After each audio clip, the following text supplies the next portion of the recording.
Hello everyone, and welcome to our live broadcast coverage of the 2014 San Diego Open. I'm your host Terry Miller, the Disc Golf Guy, and we are going to get right to the action in under 60 seconds as our awesome card is about to get ready to tee off. On the card today, local boy and superstar traveling all around the country, AJ Risley. He's going to be on our card.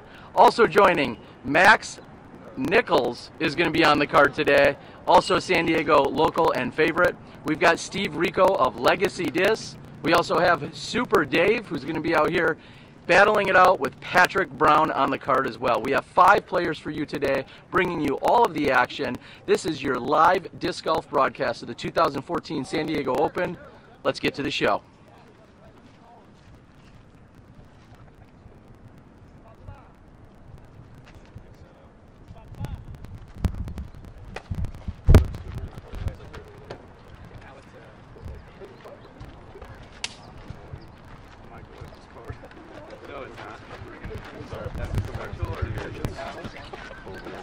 I think he was on top. Yeah, that's all I saw. It's good. It's good. That's the whole thing, though. You can show back here while we tee off. What, you hold the battery pack? Oh, it's better because it's my grip bang. And I go to putt and all that.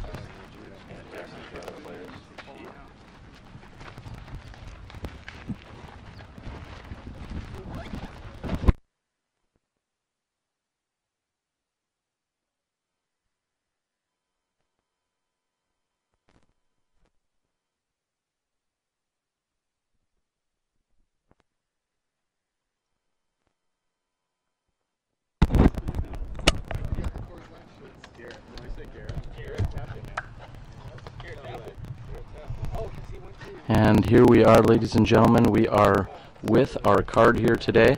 They're just a few moments from teeing off again. I'm Terry Miller, the Disc Golf Guy. We're going to work through all of our audio-visual setups here, make sure we're ready to go for you today. We're so glad that you could join us. The San Diego Open PDGA A-Tier event is about to begin.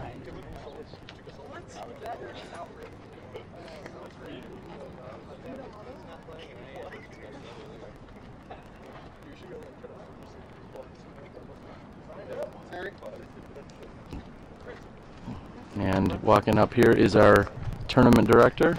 I got a Tuesday that I got to cancel on. I might have to pull Super Dave out. And we are just getting clarification here. Looks like there is a slight change here as a couple of the competitors, unfortunately it looks like a competitor had to withdraw from the event. So rather than keeping this as a 5-some, he's going to be moving on to a different card. I believe that is Dave, otherwise known as Super. Like I said, we have a great cast and crew here today that's going to be taking on this Kit Carson course. That's going to be a mouthful all weekend, ladies and gentlemen, the Kit Carson course.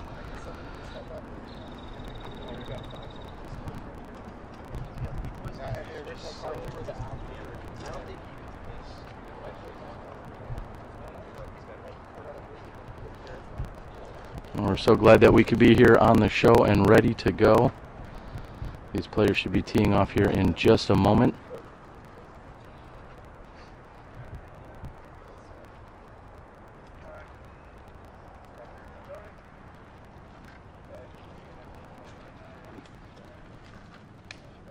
Let me get your card. Hang on, Dave.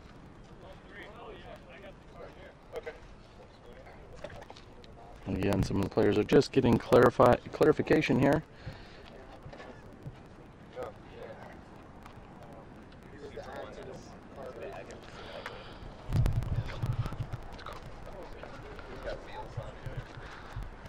Got Steve Rico, who has just walked up. Steve, they're going to be seeing you throughout the day, and let's get a quick audio clip from you. How you doing today?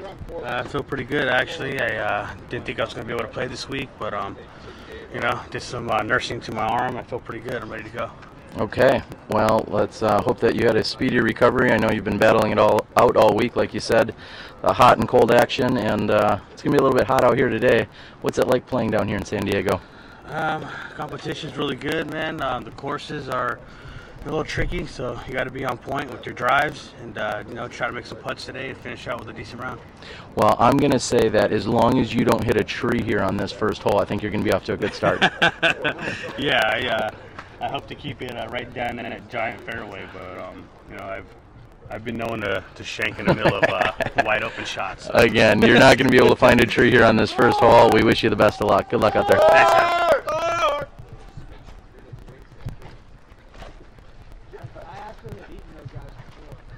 And after the lengthy 2 minutes, which was slightly extended simply due to the scorecard adjustment and the players,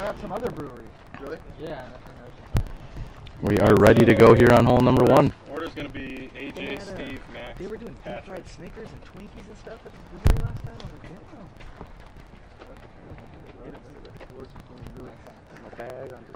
was like, AJ Risley on the tee.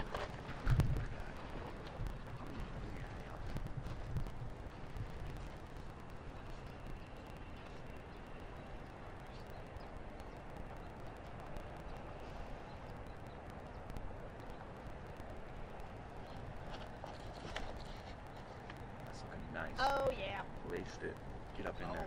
Get up in there. Oh, he's good. He got 30 foot.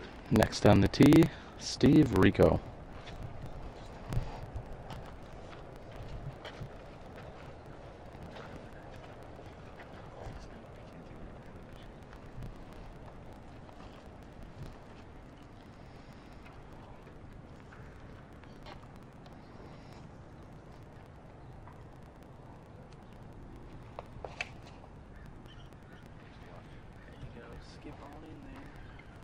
And as I called it, Steve managed to stay tree free here on this first drive. Third on the tee, Max Nichols.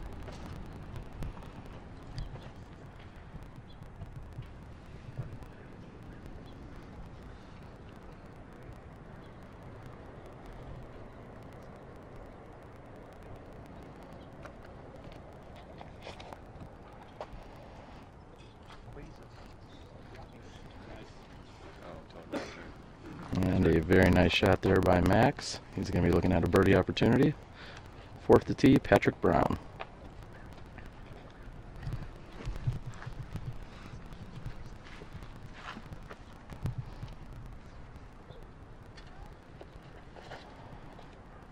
And Patrick going with a low shot off to the right, looking for a little skip. Not sure it had the right angle for that. But those are your 4 tee shots. This is hole number 1, the San Diego Open.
Everyone, I'm AJ Risley from Legacy Discs.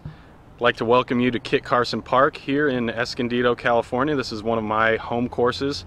Right behind me is hole 1. It's a pretty unobstructed hole.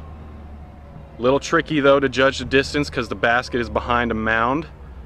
You're going to see most players throw a nice straight shot, maybe with a little left finish at the end.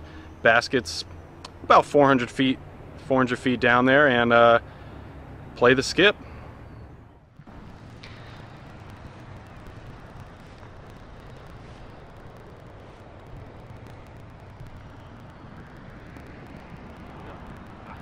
And just short.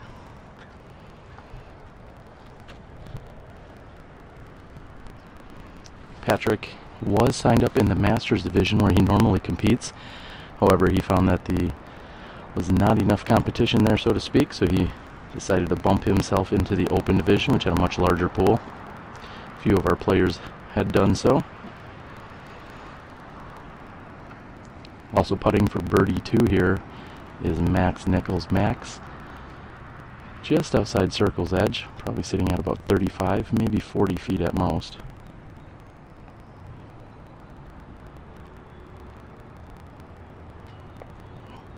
And just touches off the front of the basket.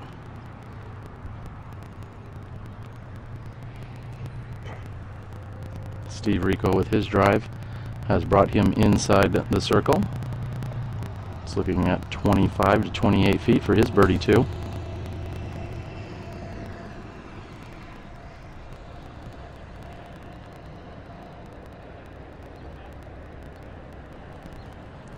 As many of you already know, Steve Rico, one of the single best putters to ever play the sport of disc golf. And just a bit on the left-hand side, a rare miss by Steve. It is relatively early. These players just getting out here on their first hole of the day. We're so glad that you could join us here for the 2014 San Diego Open. Again, I'm Terry Miller, the Disc Golf Guy. You're watching live disc golf here on SmashBoxxTV. We've got an amazing group assembled here today. AJ Risley, Max Nichols, Patrick Brown, and Steve Rico. We see that AJ is standing down just for a moment. He's got a few distractions directly behind him, which are some of the competitors over on hole number 3.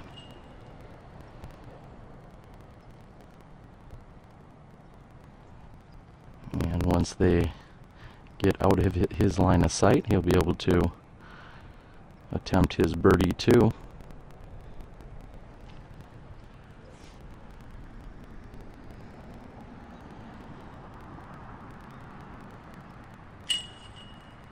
And he makes good. So, carding the first birdie of the round, and the only birdie in the group, is AJ Risley. He'll retain the tee.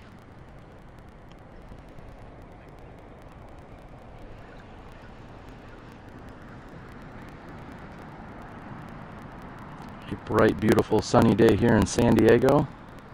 That may sound somewhat redundant to many of you that are familiar with the area. It's certainly a nice change of pace from our humid Wisconsin weather that I'm accustomed to at this time of year. The rest of our players tap in for their par 3s.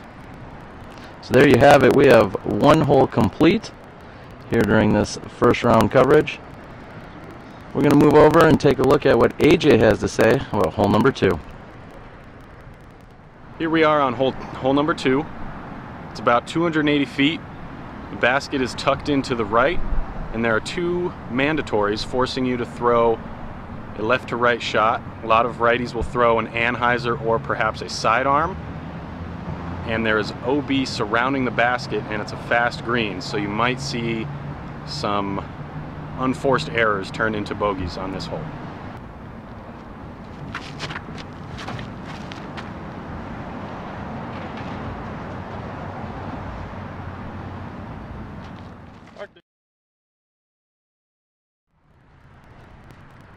Steve with the 3. Max? 3. 3. That should be.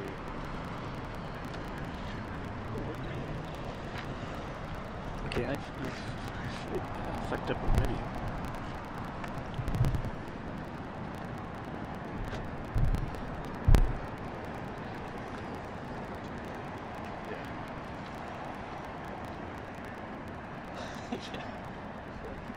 This is like almost the definition of a lefty hole. If I saw it off, I still into the first. I know. It's like if there were a couple more trees on that corner, there would be a picture of this hole in the dictionary under lefty or hole comma lefty. That was the string line.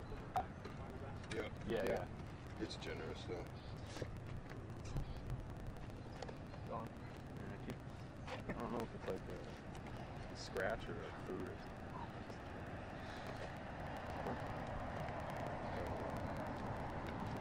Something on his face. Good to go. And we have AJ on the tee. Again, thank you for anyone that's providing some feedback here.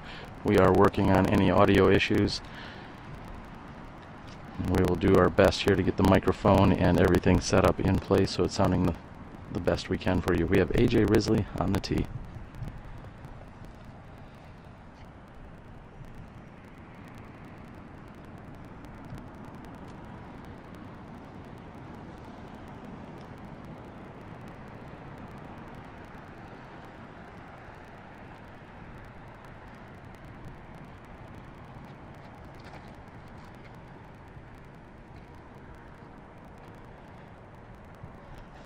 And AJ with a very nice turnover shot. Exactly what you're looking to do. You could use a little bit more anhyzer on that. However, that should work.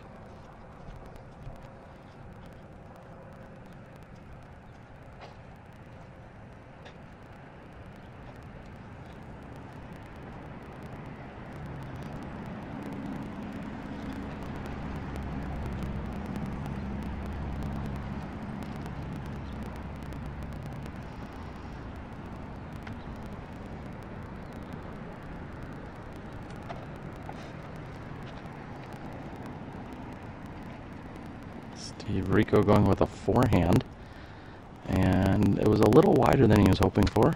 He was wishing that was a little bit closer to the right hand side. It's going to leave him a long putt here for birdie. Lefty Max Nichols is up next.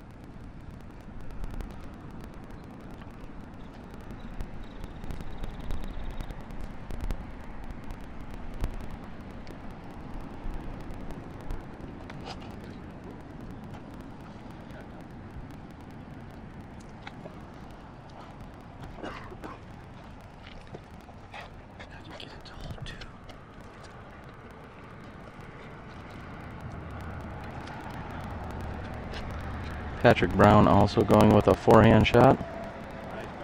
Looks very nice and is finishing right. We're going to stand down for just a moment, see if we can adjust this audio for you. You're watching the San Diego Open PDGA 8 tier.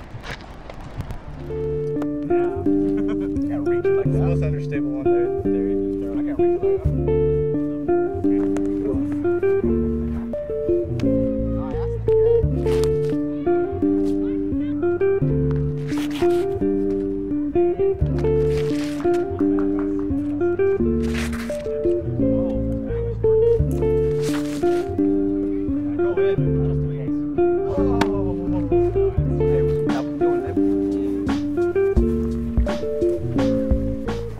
What is like the thing that tells you the disc is done?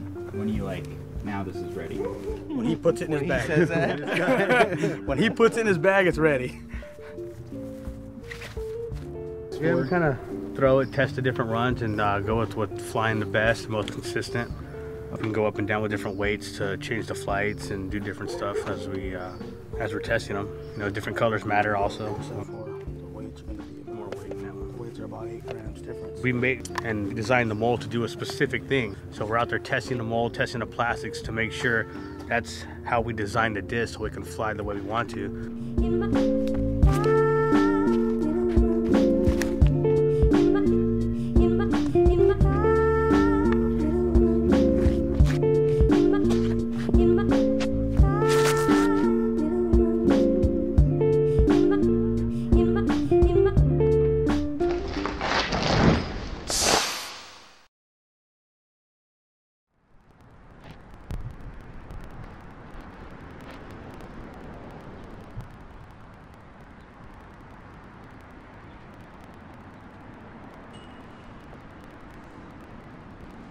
Just a bit wide on the right hand side.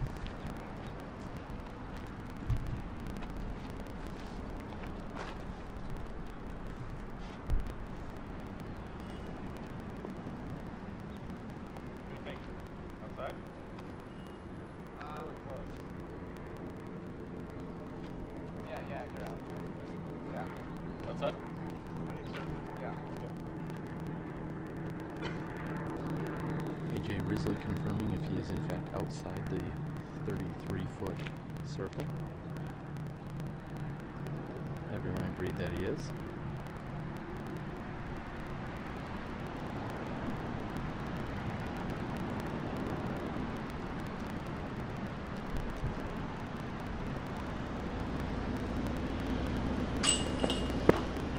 And in entertaining fashion, AJ runs after his disc, although it does not stay in the basket for a birdie 2.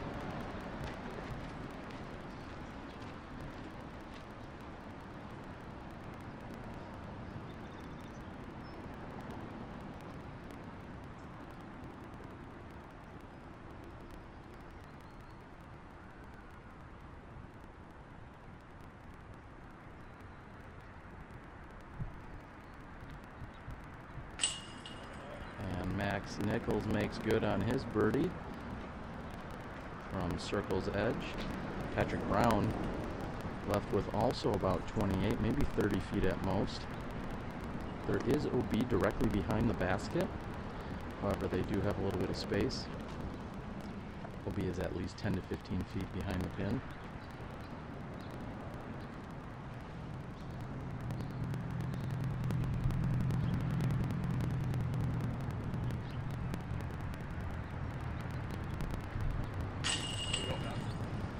Patrick makes good on his birdie 2. Patrick Brown on the board with a 2.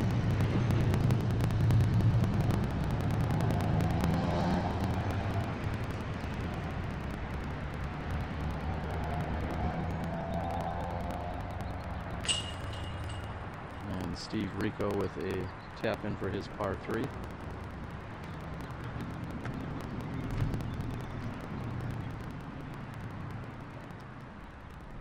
And AJ will do the same. So we are through 2 holes. We've seen 2 birdies here on hole number 2. I'm Terry Miller, the Disc Golf Guy. We'll be back with you on hole number 3. This is hole 3 out here at Kit Carson Park. It's the first par 4, and it's about 700 feet. We've got a double mandatory about 50 feet off the tee pad. Our players are going to want to throw a nice controlled distance shot, make sure to not turn over into the road on the right, and then they're going to set themselves up for another nice approach, maybe about 300 to 250 feet to the fast green. Got to keep in mind that there's some OB right behind the basket, so you don't want to go blazing past. This is going to be a good 3 if you can get it.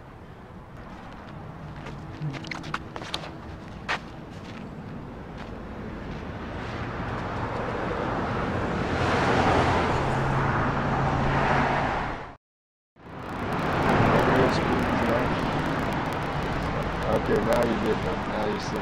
I didn't notice much last night.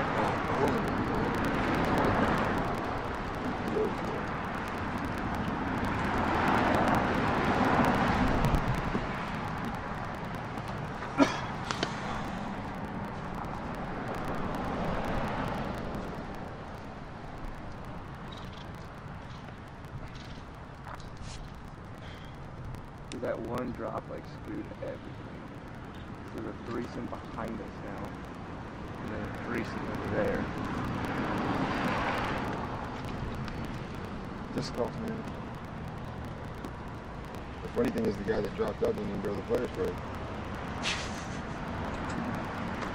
This is real golf. These guys have like agents that will call and hey, not gonna make it. Well, they actually don't go out and do enforcement and stuff. They street diets and stuff. Sonic for breakfast. Yeah, they don't use Sonic or McDonald's or something.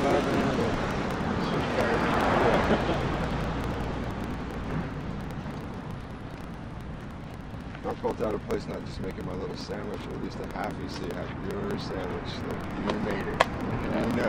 You know.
steal a blizzard katana. Yeah, not a max right-handed. Way too overstable for those. They'll steal anything. We played at Bringle. This dude throws right into the palm tree. Yeah. He's like, well, you know, it's up there. It's wedged. You can barely see it. So we played around because he's like, oh, I'm not going to get it now. You know, we just started. I'll come back. He comes back, it's gone. Like, I couldn't even barely see it in the tree, and I watched him throw it in the tree. And somebody just watched you from the parking lot. They watched you walk past that disc. Yeah, someone's probably like, oh, he's leaving that behind? All right, I guess he just doesn't want it anymore. Yeah.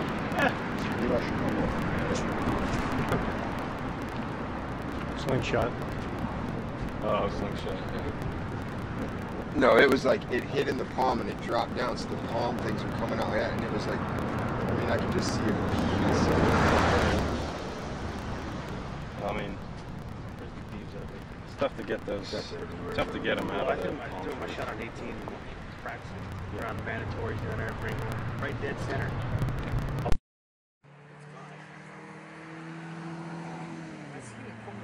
Right. I'm not sure.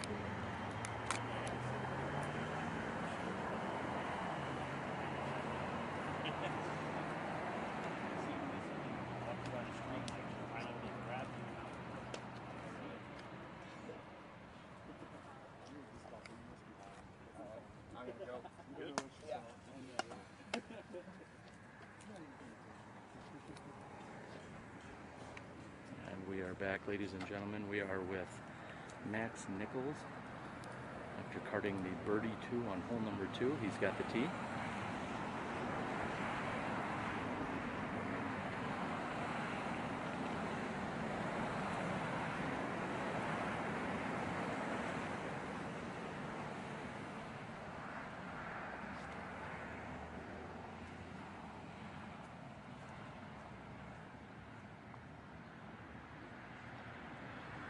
And Max with a very solid drive here on hole number 2.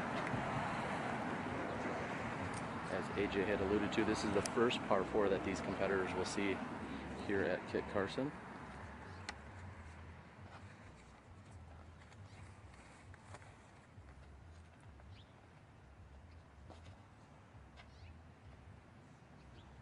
And Patrick Brown going out and into the clearing with no problems.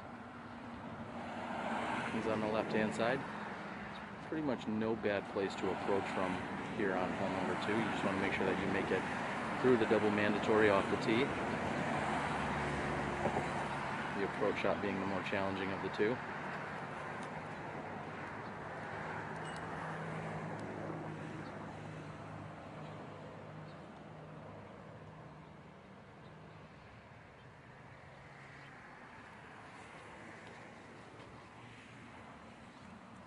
AJ seems to have turned his over to the right, and it fights back just a bit at the end on the left hand over to the left. Fourth the tee, Steve Rico.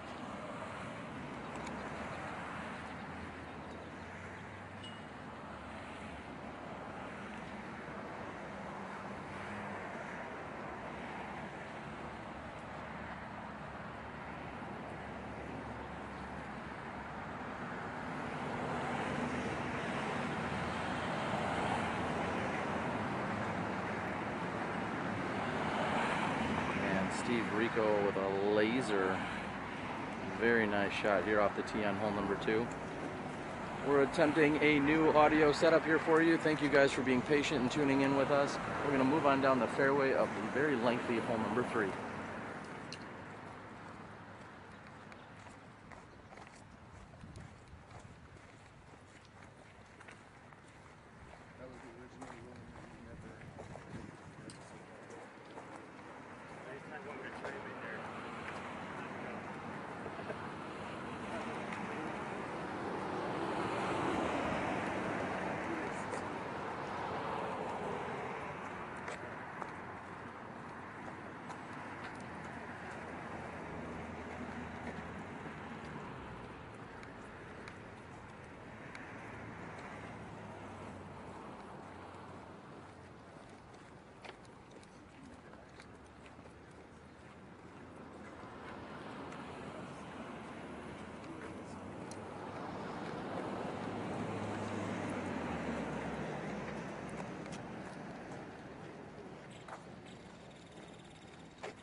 over here where Max has come up just short of the OB on the right-hand side. However, he is inbounds.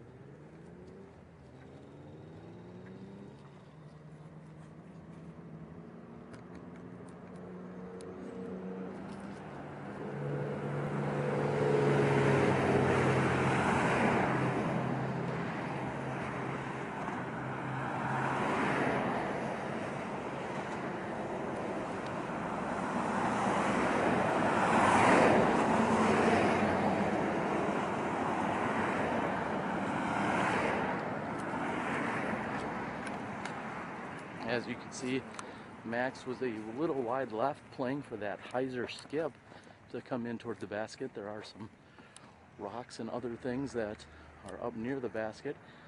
If you go long, you could also go out of bounds. With these excellent drive, these players have less than 300 feet. At most, Steve Rico is looking at 225 from here. And it does play downhill, so he's going to be throwing even less than that. Better estimate might even be less than 200.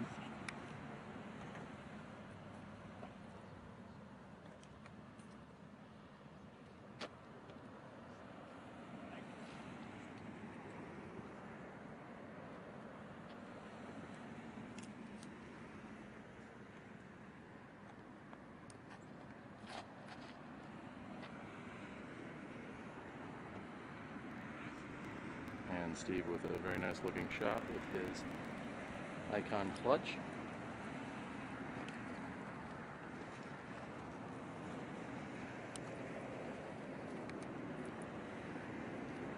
As you can see, we are just to the right of the very first hole these competitors started on, hole number 1.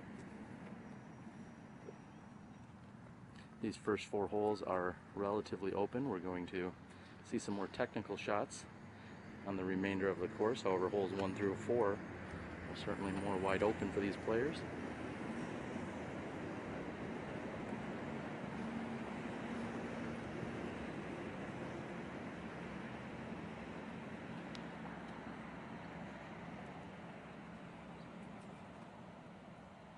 And a very nice looking shot there by Patrick Brown.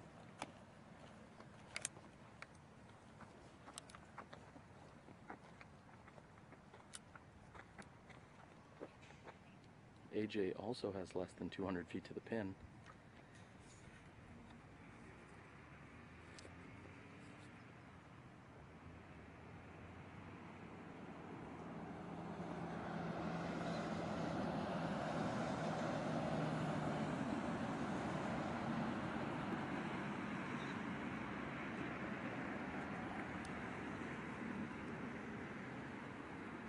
And AJ is on the green looking at a birdie 3 from there.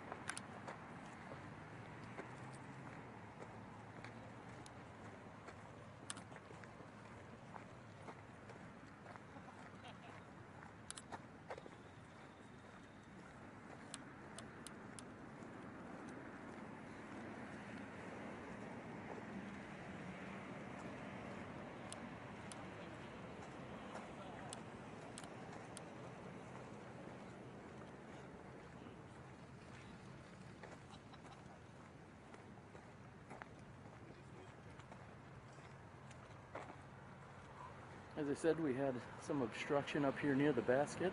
Hole number 4 features rocks around the basket. Hole number 3, however, has some very large stumps and tree remains.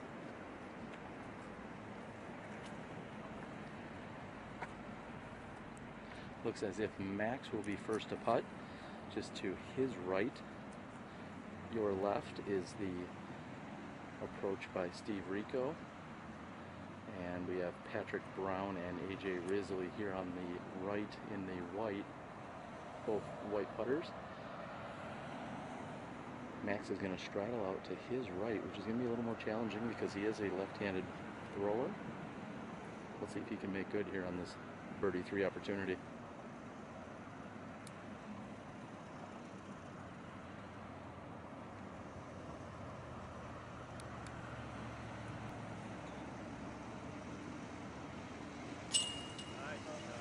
And thousands upon thousands of practice putts later, and Max makes good on his birdie 3. Steve Rico left with 24 feet to the pin.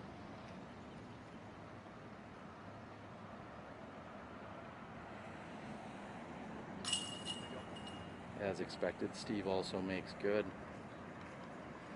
We have 4 players all looking to card birdie 3s here.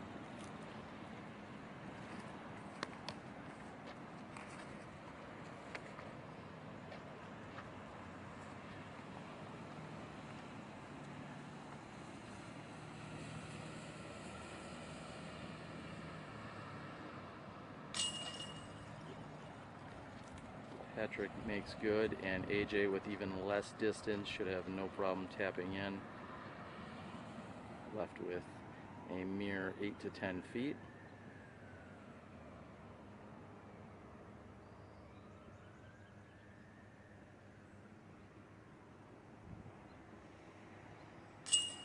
And AJ makes good. We have 4 competitors all carding birdie 3s here on hole number 3. We have a brief walk. We're going to move over to hole number 4.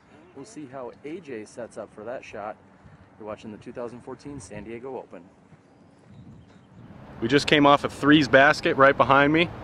Right now I'm looking over Terry's shoulder at hole number 4. It's about 470 feet, definitely within reach, but there's some OB on the right side, kind of tight. And this shot off the tee requires players to throw a flex shot with some anhyzer that sweeps back at the end.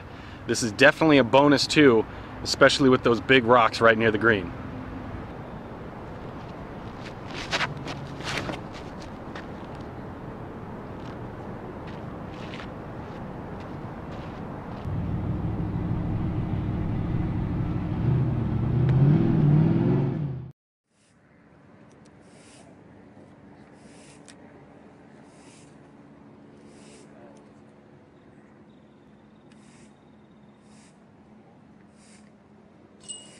We have competitors. Chad putting out on hole number 1 as well. Take a look over to this side of the course. Seems as if our second card is still on hole number 4.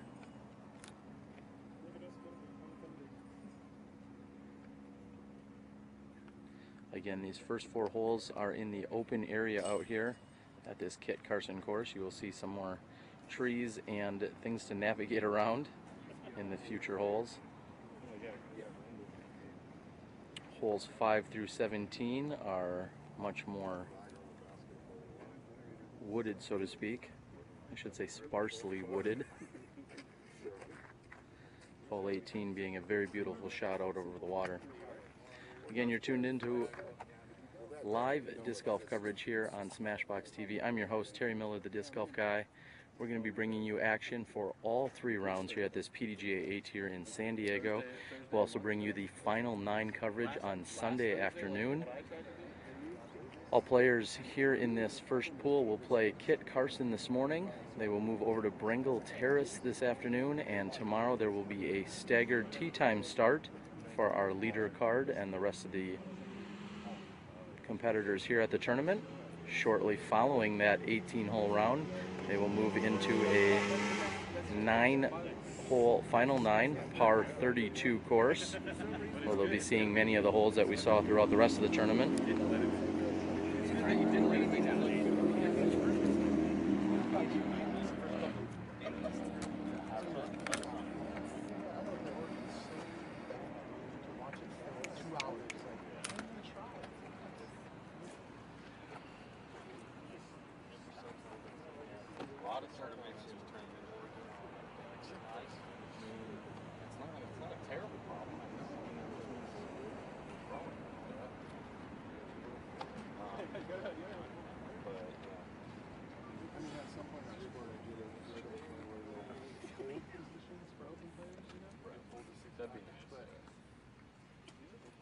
the right amount of cards since Garrett was here. Yeah, it's Perfect. Yeah, I mean, but that's just out of, I mean, something that kind of out of his control. I don't know. And that's the stuff that you accept. The late phone calls on Friday. Right. The guy got food poisoning like nothing the night before. Hello everyone and welcome to the 2014 San Diego Open. I'm joined by our tournament director, TJ Cruz. TJ, loud and clear for everyone out there as we're waiting on a backup. Tell everyone about your vision for this event. So we started a couple years ago, 3 years ago, myself, Max, and my wife, Courtney, and our goal was to bring an 8-year to San Diego. It's been a long time since we've had a real competitive golf scene here in San Diego, and I think we've succeeded. First year is an 8-year, and we hope to continue to push it all the way up to an NT in the next 2 or 3 years.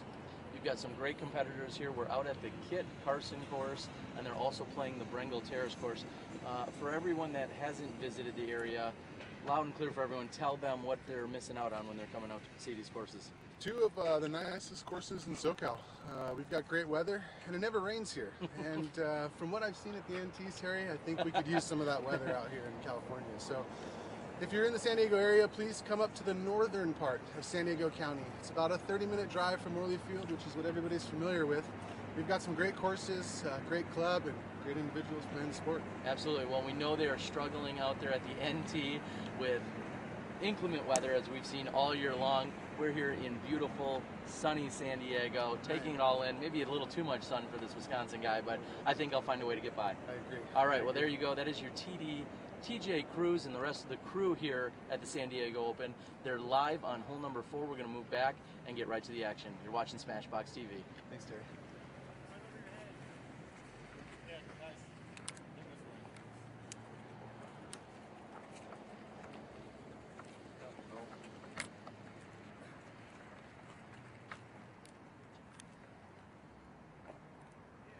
Nice shot.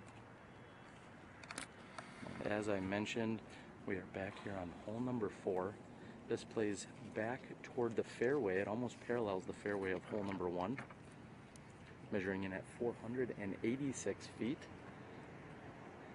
And it does have rocks that are approximately 30 to 35 feet short of the basket, so there is another obstacle. If a player were to be coming in and throwing a skip shot or a roller, they do have to contend with those rocks that are somewhat guarding the basket.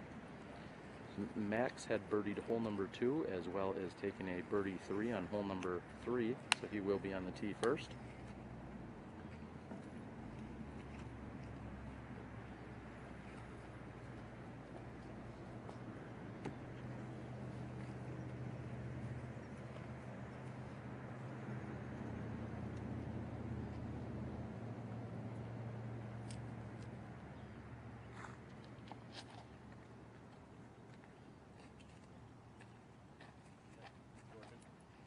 And Max playing that big lefty skip, headed toward the rocks.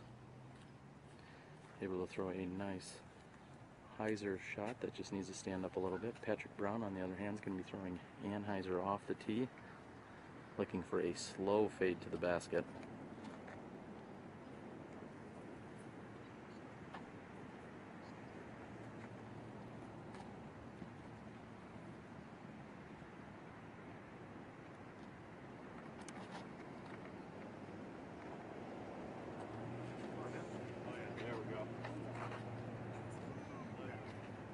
And a nearly perfect shot by Patrick Brown. Like I said, turnover off the tee, nice and low, and then continue to fade all the way down near the pin. He's going to have a birdie look at that.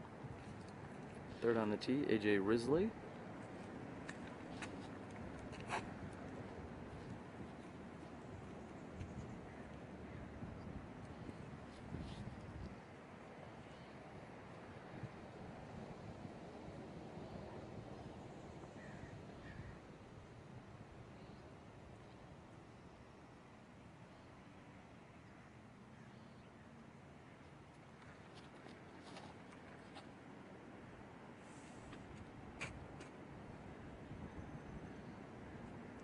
And AJ's shot is finishing out and to the left-hand side.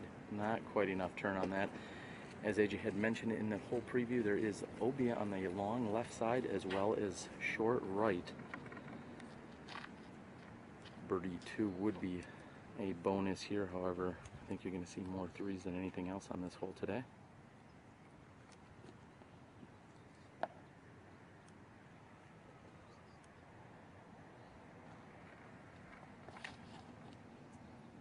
Steve Rico throwing a low laser line. Needs a little bit more turn. That's not going to continue fading right. It hooks up slightly at the end. However, he should be out in the open and have no problem approaching. So there you have it. Those are your tee shots here on hole number 4.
We're going to move over here to AJ's shot here on the left-hand side. Looks like he may be out. Him and Steve Rico both looking for Steve's shot at the moment. And while they take a moment to look, we'd like to go ahead and thank all of our amazing broadcast sponsors. First and foremost, of course, Legacy Disc. All of the gentlemen down at Legacy Disc in Sylmar, California. Amazing group of individuals, Steve and Bamba Rico heading that up, along with so many others, including Ben Ferris, Steve Valencia, Jerry Goff, all of the crew, of course Freddie, just everyone over there at Legacy Disc. Amazing group of individuals, and without them, Smashbox would not be here broadcasting this weekend.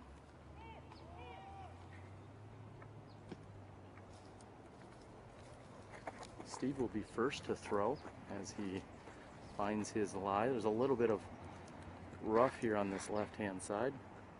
Looks like he will be throwing first. He's got a little more than 100 feet to the pin.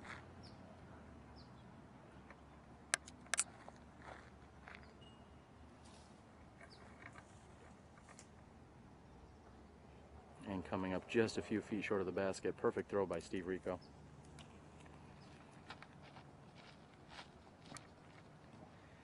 AJ confirming that he is next to throw. He's faced with a similar shot to what we just saw from Steve. It's a few feet closer to the pin.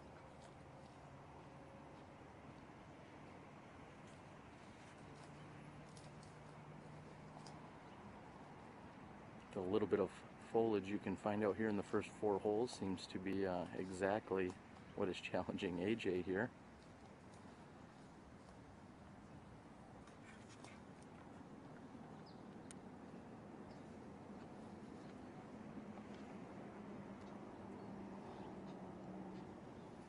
And after taking his full 30 seconds to make sure he's got his lie, AJ is now lining up his shot.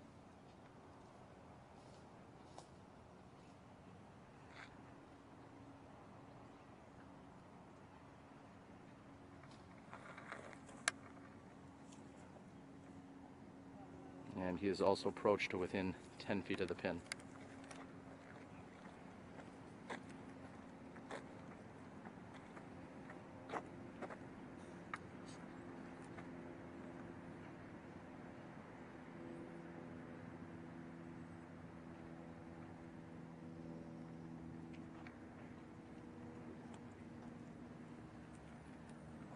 And Max's approach shot from 80 feet is just a bit short and right, as it hyzers just in front of the basket. Patrick Brown has thrown an absolute crush here on hole number 4. He's trying to confirm where he is. He may have in fact gone past the basket here on this 486-foot shot.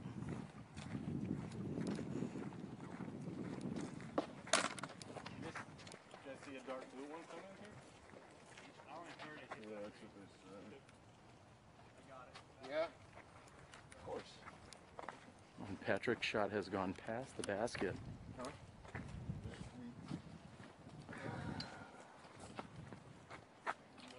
And we are going to attempt to follow him into his lie. I'm right here. And we have located Patrick's shot. Most competitors don't have to worry about overdriving a 486-foot throw, but Patrick has found himself more than 40 feet past the pin.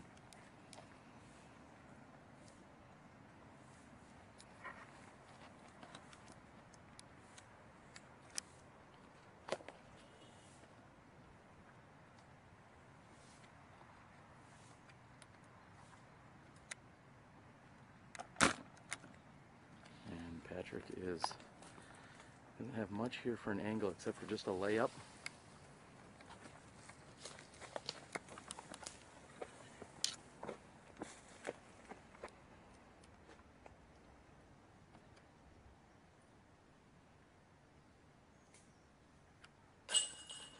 And Max banks good. All 4 competitors look like they will be setting up for par 3s here.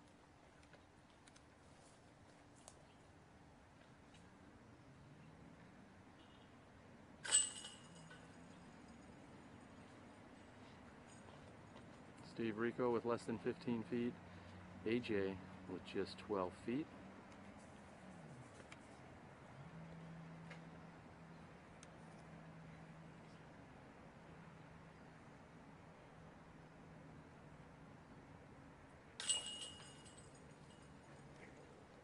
And Patrick will be tapping in. We're going to have a very short walk over here to hole number 5. You're watching the 2014 San Diego Open.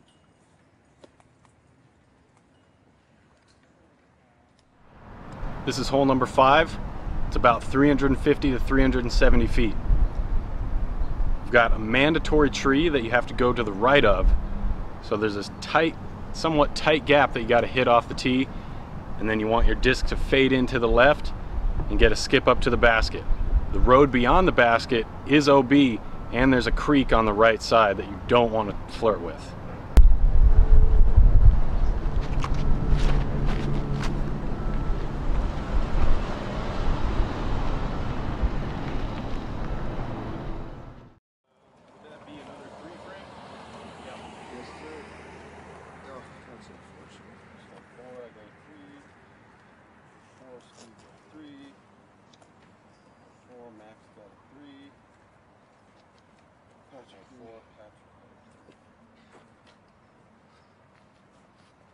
Take a little off tomorrow, I guess. Just down a little bit. We're here on hole number 5 with Max Nichols on the tee.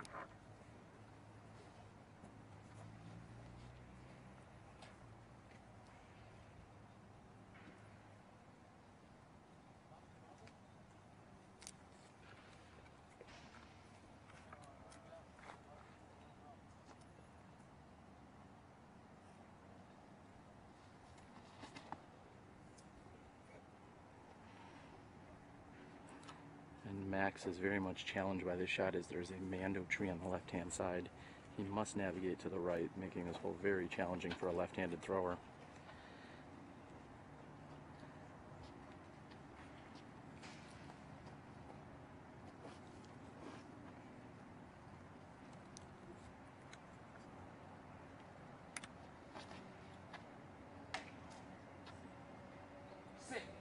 And Patrick hits one of the branches, and unfortunately it carries to the left. He's going to find himself out of bounds here on hole number 5.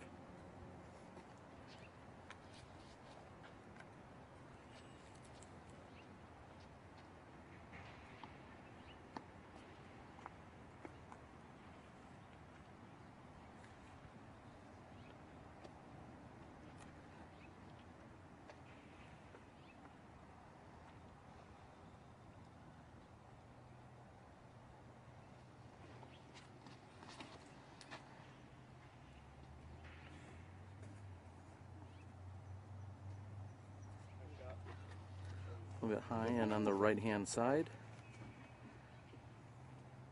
AJ's going to have a long look at birdie from there. Fourth to tee, Steve Rico.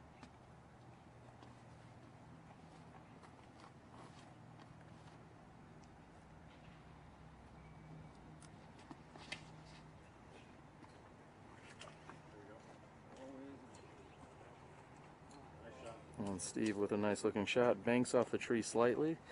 Still going to have a putt for birdie 2 from there. 3 tee shots and 1 OB. We're looking at the San Diego Open, Kit Carson, hole number 5.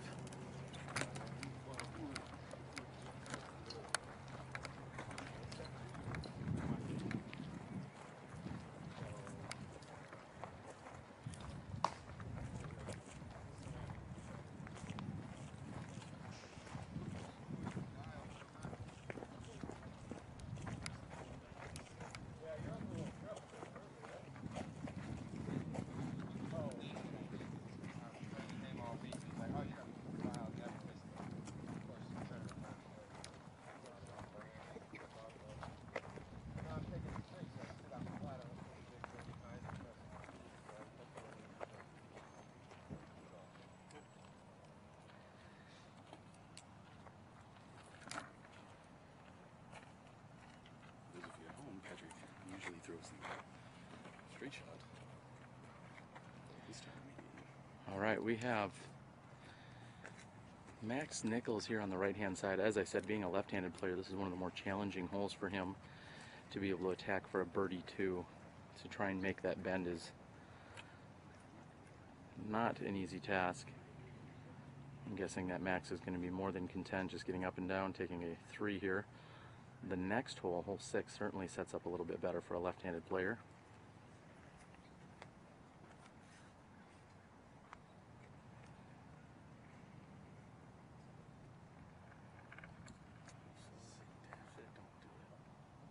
And Max is a little bit strong on that approach. He'll have a putt for 3. And Patrick is again on our left-hand side. He is out of bounds. As I mentioned before, Legacy Disc making our live broadcast a reality here, along with some amazing help from Sandy Point Resort and Disc Golf Ranch, Mike and Michelle Cousins in northern Wisconsin. That's sandypt.com. They are our awesome leaderboard sponsor throughout this entire 2014 broadcast season. In addition to them, we also have Miles Parkhill at Paragon Disc Golf. He's been a phenomenal and amazing supporter throughout the entire year. Don Loper from Don Loper Financial Services back in Milwaukee, Wisconsin. That's Patrick Brown, approaches to a few feet from the pin. And stepping up recently, also Dave over at Night Eyes. Thank you guys to everyone at Night Eyes who has stepped up and supported. And of course, my personal sponsor and excellent broadcast supporter in Keen Footwear. We'd like to thank all the amazing individuals over at Keen, providing disc golf shoes and supporting the sport and just encouraging everyone to get out and play.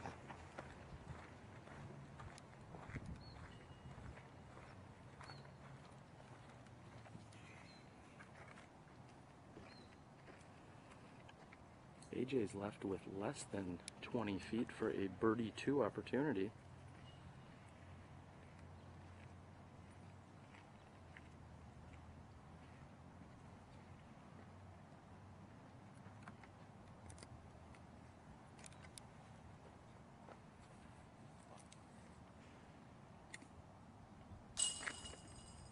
And no problems for AJ. I believe that was a mini fist pump to himself from there.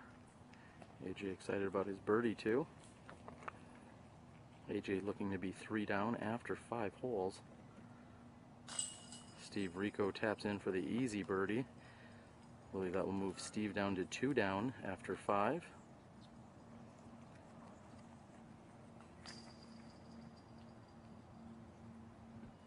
After going OB and approaching to right next to the basket, Patrick will put in for a bogey 4.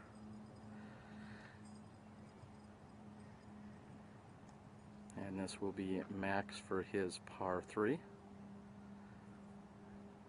Excellent scoring spread here on hole number 5. 2 birdies, 1 par, and a bogey. Also a partridge in a pear tree. We're going to take a brief walk and move over to hole number 6. This is hole number 6. It's our first temporary hole, and we're playing over the road. Hole's about 300 to 325, and there's a few different routes that the players can take on this hole. The righties with big arms might try a spike hyzer over the bushes on the right. Some of our finesse players will try an up the middle shot and try to skirt under the branches. Our lefties and sidearm throwers will probably want to try a nice flick and get a skip off the road up near the basket for a putt. This basket is precariously placed on this little strip, and all the asphalt is out of bounds. Look for some good birdies here and a lot of big numbers.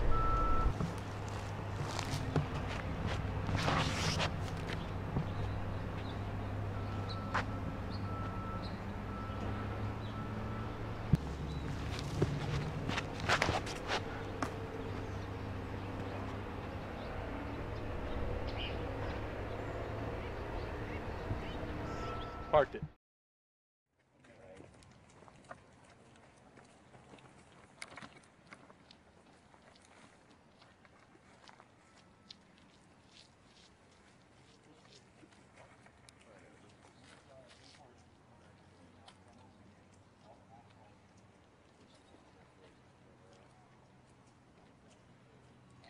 Of course, we would like to encourage everyone to go out and like and share this live broadcast coverage. We're going to be bringing you the exclusive live disc golf broadcasting here today, here on Saturday, September 6th. We're so happy that you could join us here at the 2014 San Diego Open. Again, SmashBoxxTV, excited to be bringing you live disc golf action. After carding the birdie 2, AJ Risley on the tee.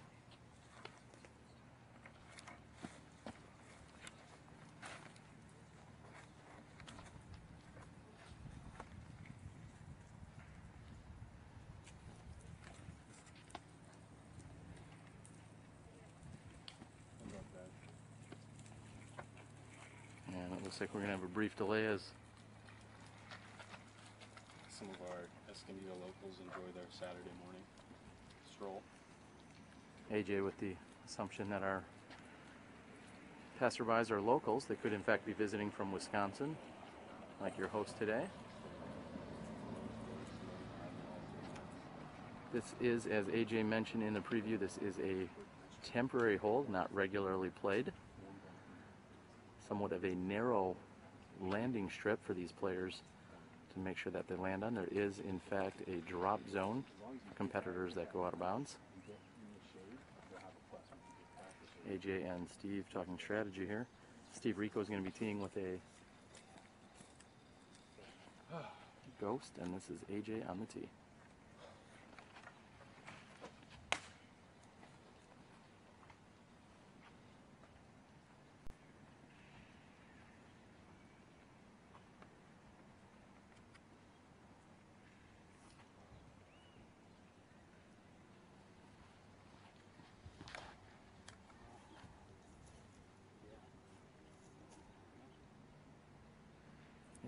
With just enough turnover, AJ puts it onto the green here in the center. Steve Rico also carded a birdie 2 on hole number 5. He's probably looking for a somewhat similar shot to what we just saw out of AJ.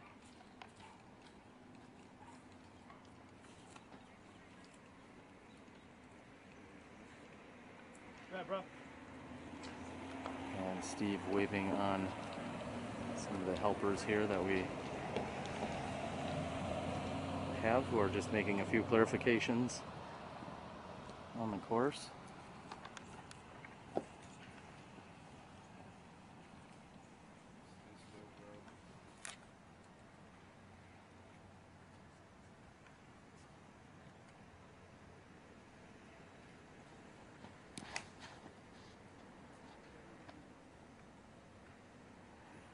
And Steve just a bit shorter than AJ, however he is safely on the green.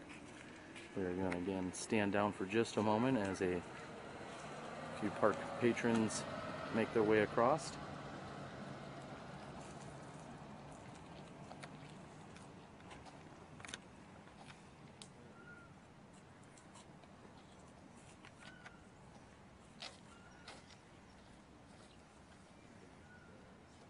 Max throwing a champion T-bird here.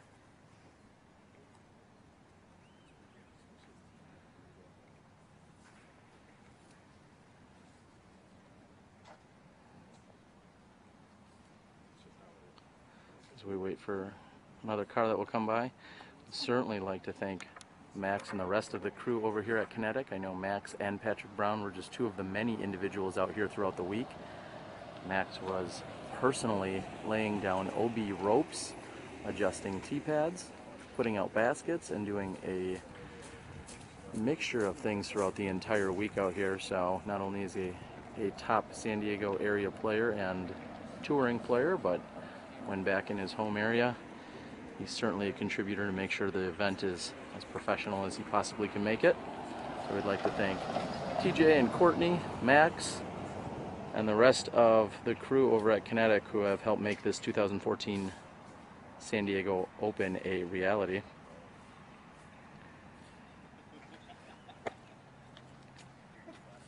I'm going to be right behind you, so get off the T-pad.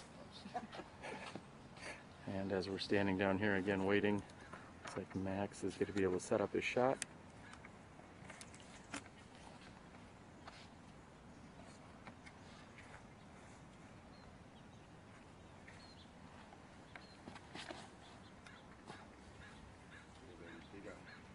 Max has a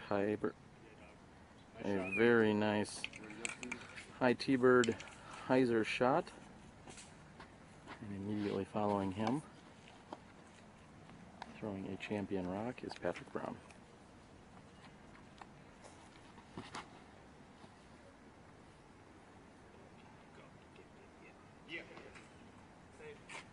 And Patrick also on the green here. So there you have it. Slight delay in teeing, however, all of our competitors maintained composure and found themselves onto the green safely.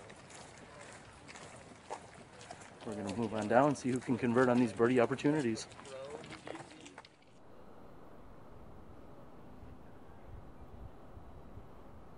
I'm AJ Risley, and this is the Gauge. With its reliable straight flight and its excessive amount of glide, the Gauge is perfect for players of all skill levels.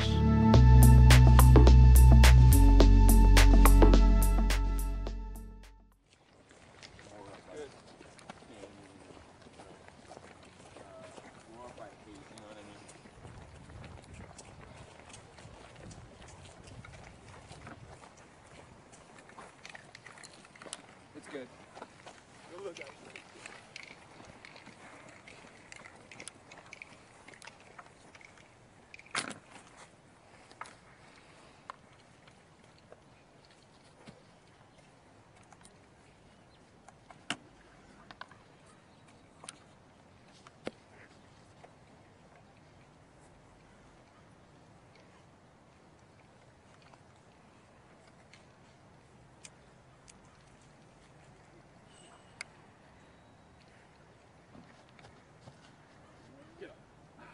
And a very nice looking putt by Steve Rico, who comes up just a bit short on his 90-foot jump putt. I know many of you at home are thinking 90 feet is an approach at best. However, when you're as good of a putter as Steve Rico, that is certainly within his range. Patrick taking his full 1 meter relief here from the OB on the left-hand side. Anytime you are near OB, you can take up to a full 1 meter in from that out of bounds line.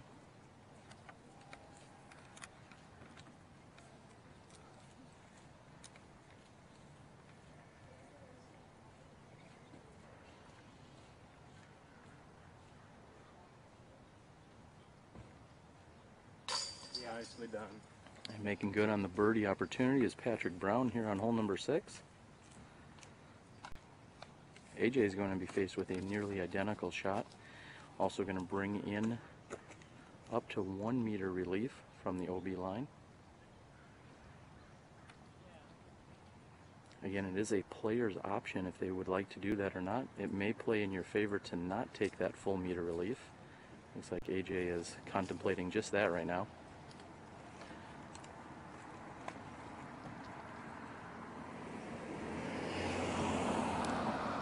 AJ may have unusually large feet. It's tough to determine exactly that full 1 meter. Confirms with the rest of his card mates. And he's left with approximately 25 feet for this putt.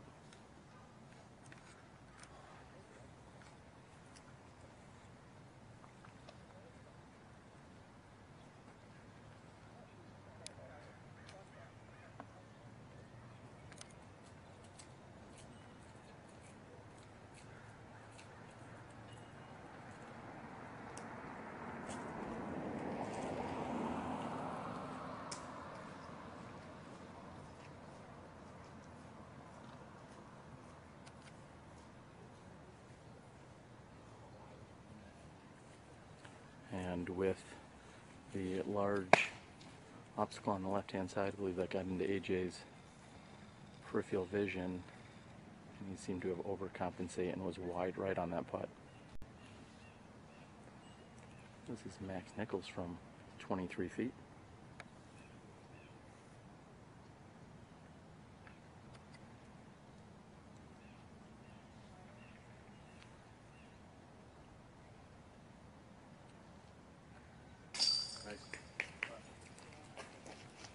Solid putt by Max.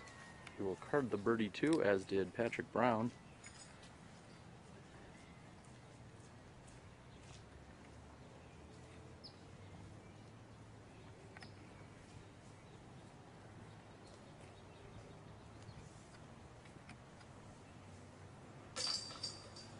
And AJ making good here on the temporary hole and basket, as will Steve Rico. We are through 1/3 of our round at the 2014 San Diego Open first round coverage at Kit Carson Park. I'm Terry Miller, the Disc Golf Guy. We have a brief walk over to hole number 7. We'll be back with you in a few moments. Hi, we're here on hole 7, about 350 feet away. You want to be careful because there's OB on the left beyond the creek, and also not too far right because there's OB to the right of the sidewalk.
Yeah, it's last button down to the never drop. We go to drop there. Yeah, we should go to Yeah. What do you mean? Put a spot up there just to see like if someone crosses or not. You know what I mean?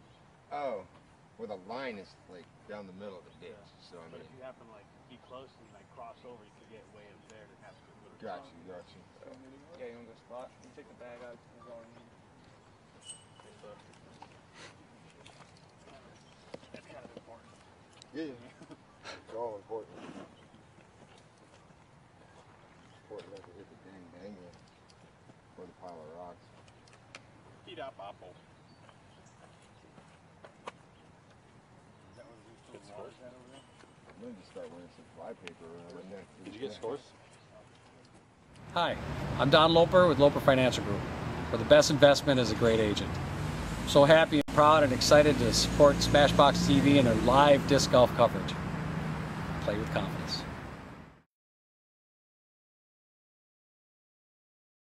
Fly over me, but it's going to my ears, trying to get over my nose. AJ3? Yep.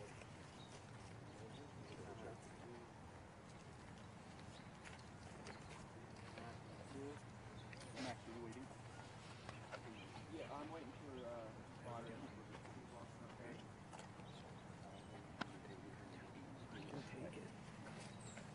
Good, sir. You want me to take Tuesday? Route out.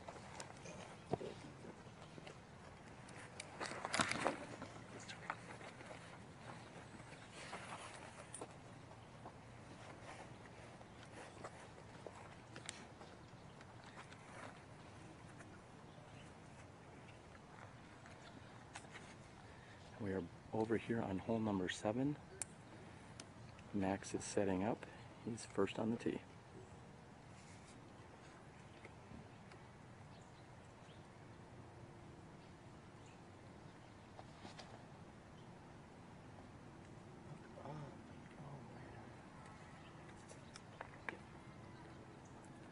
And Max's drive certainly went straighter than he was hoping for and needed a little bit of hyzer on that. Looks like he may be OB on the left-hand side.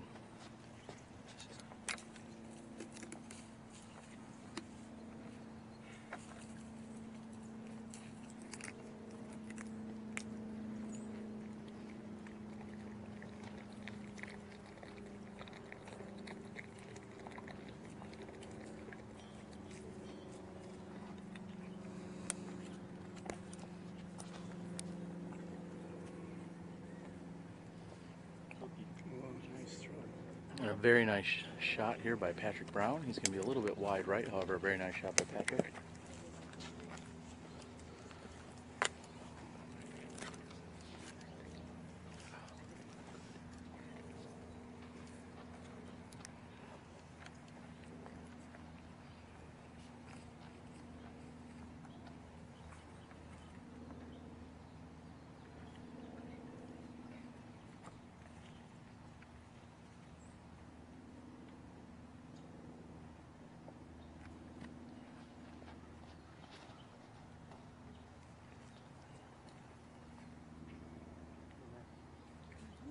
Shot.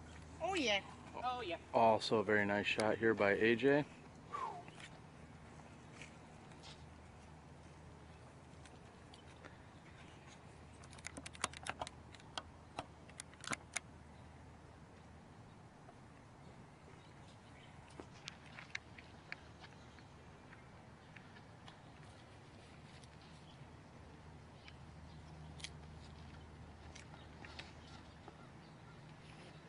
Steve Rico looking for a little more turn.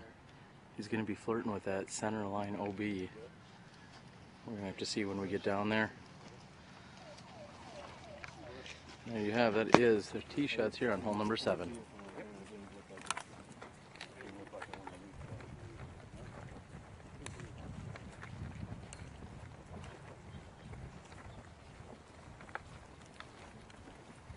As we move down the fairway here on number 7, we're going to do our best to see if we can catch up with some of our competitors and learn more about what they're throwing here on the tee. Of course, looking to be as little of a distraction as possible to them, but I know that they enjoy sharing with all of our viewers out there at home as to what they're throwing and how they're going about attacking this course.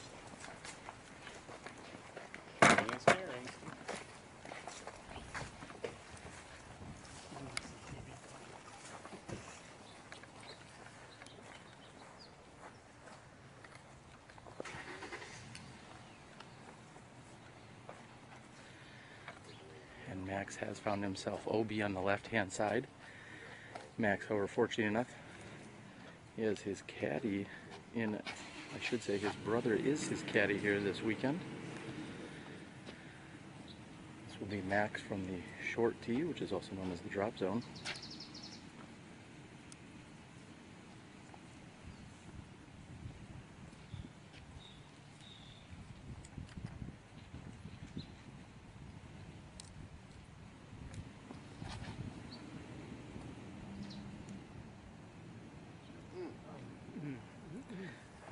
Max with a very nice shot here from the OB drop zone.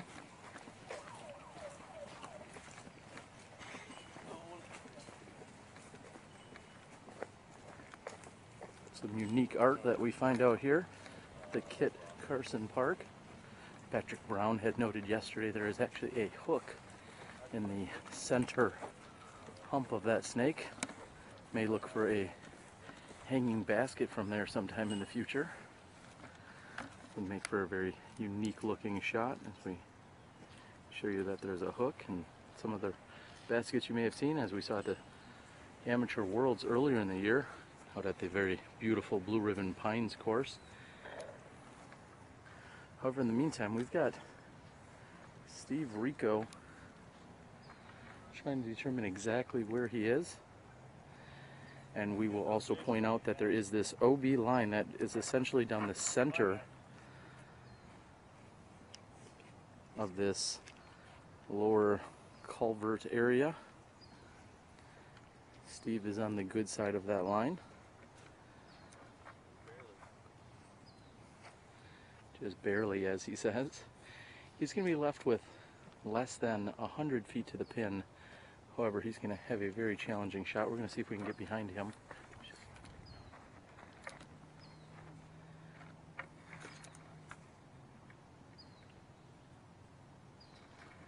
And he's got a long jump putt and comes up just a bit short. He does trickle down this hillside, however, should have less than 15 feet. Here you, AJ. Go back here. AJ giving himself a little too much credit on that drive here. It looks like he's back a little bit further, looking at 45, maybe 50 feet. We can see this circle, as I've alluded to. It has been figurative in the past few holes. However, this is literally the 33-foot circle, otherwise known as a 10-meter circle.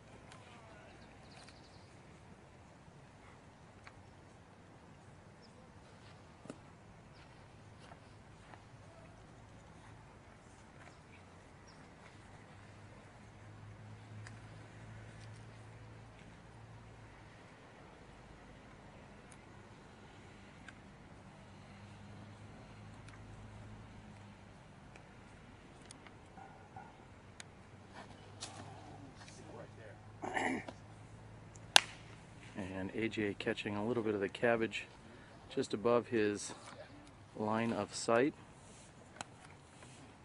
We're going to move over behind Patrick Brown. Looks like he is confirming the distance of this circle. And Patrick with a steep drop off with the angle that he's facing. He has a very steep drop off directly behind the pin.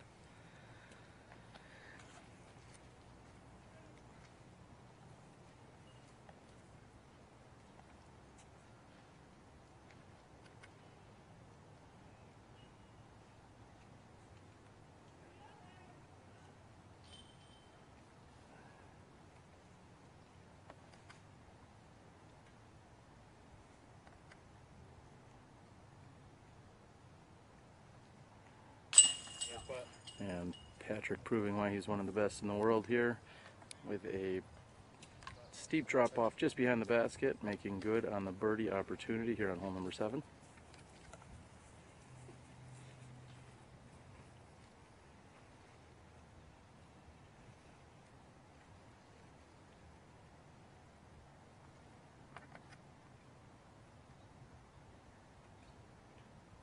There you go.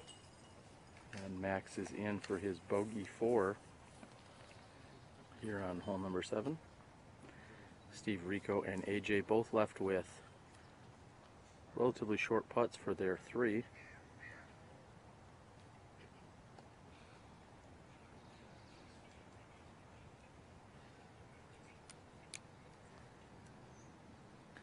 As anytime you are standing in direct sight of a competitor, it is best to make sure that you stand completely still. And a very good catch. Looks like Steve was a little on the right-hand side. I think a little smirk that you may or may not see on his face is because he knew that was a good catch by the Mach 3 here on the right-hand side.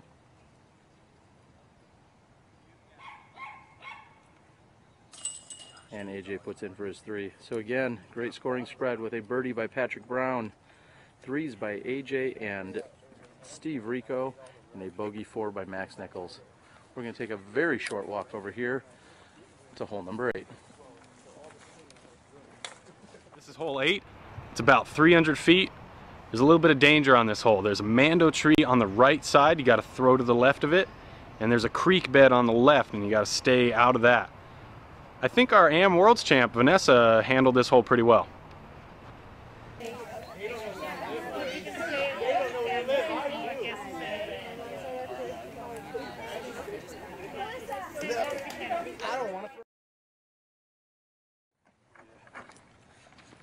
And with the birdie 2, Patrick Brown is on the tee.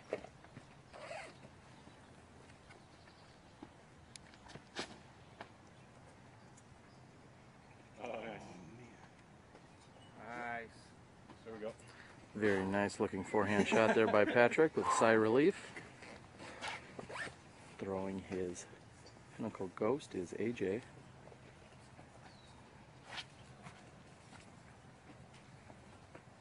There's for sure a mandatory on this one? No mandatory. No mandatory? No mandatory. Okay. All right.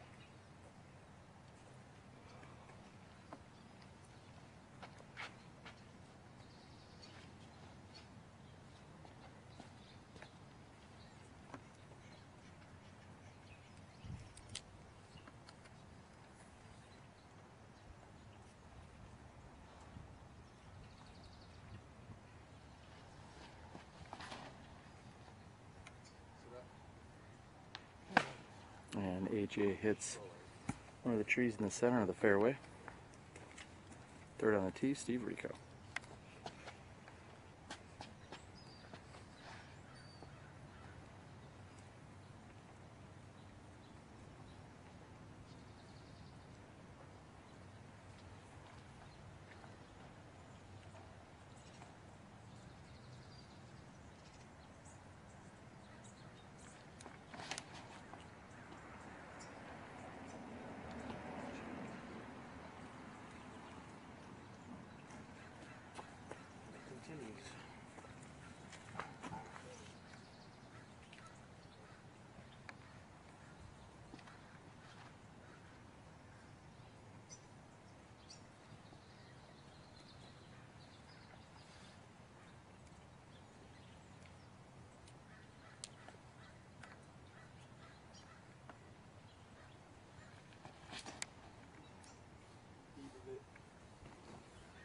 And Max has a little bit more room to work with, and he's put himself within 15 feet of the pin. Great recovery shot after the bogey 4 on hole number 7. You're watching the 2014 San Diego Open.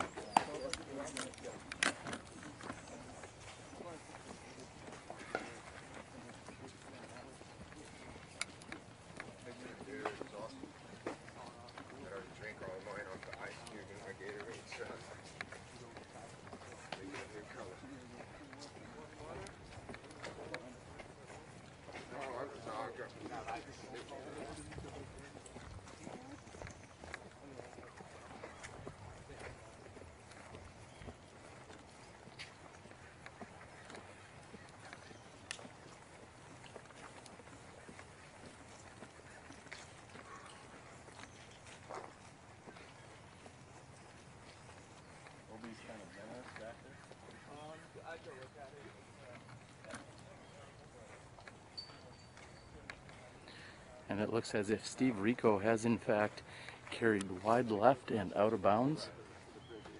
He's going to be throwing with penalty from where he's at.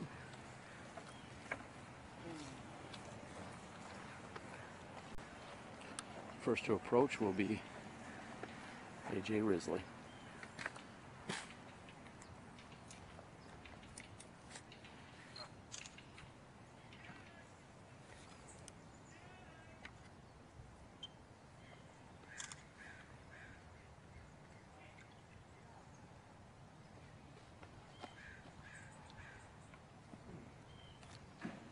AJ's attempt is just a bit short.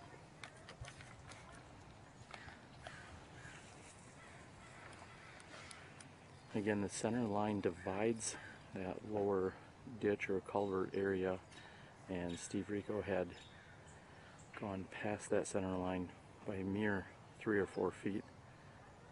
So he is putting for a penalty 3 from where he's at.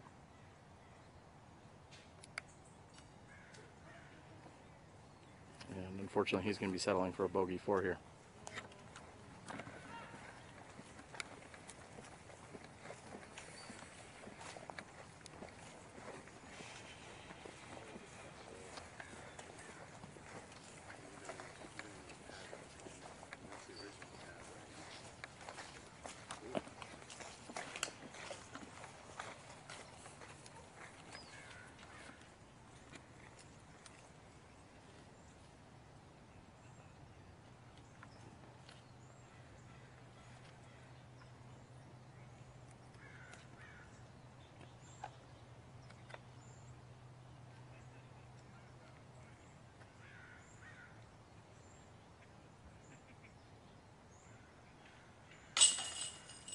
And Patrick puts in for the easy birdie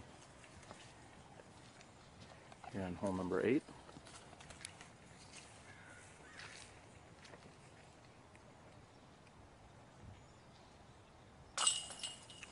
And Max does the same.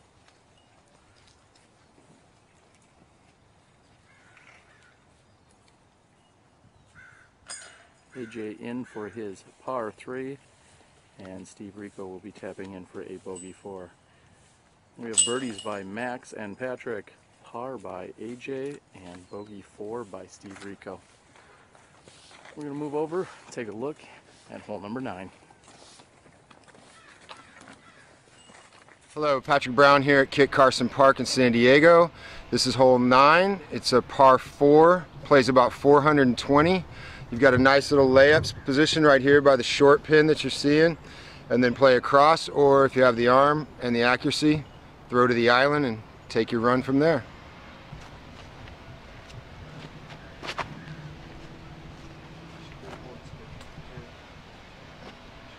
Look at that. Scoring responsibility shifts from player to player.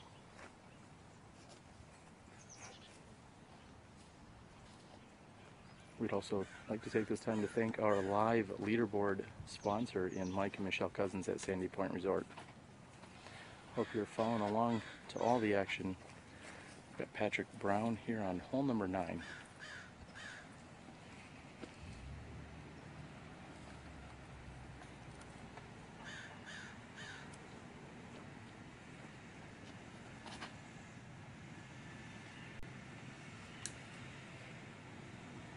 Nicely done. And Patrick throwing his Star Destroyer out and over the OB road. Very nicely executed. He'll have a simple approach shot from there.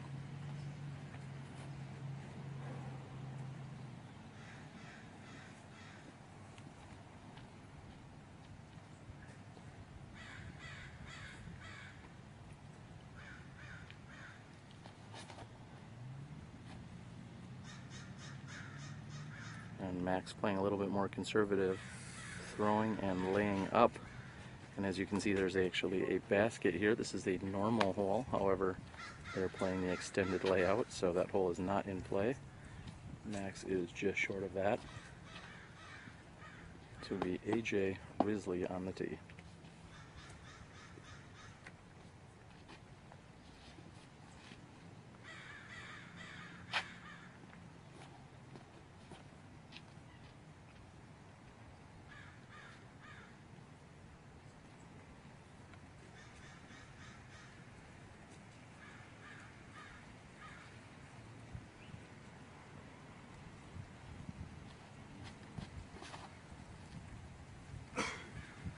AJ also going out and to the right. Looks like he's hung it further right than he had hoped to.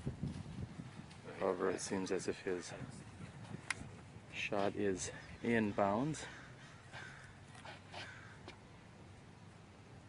Fourth to tee, Steve Rico.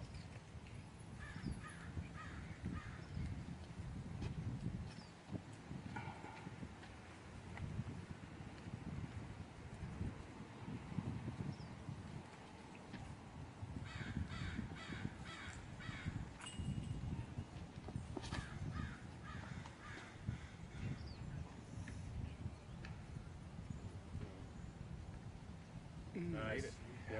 Nice shot. And Steve Rico with a, what I consider an unconventional shot. I was certainly not prepared for that, as he goes wide hyzer off the tee. He was very close to not making it back in bounds, however it looks like he did. We'll get up there and confirm in just a moment.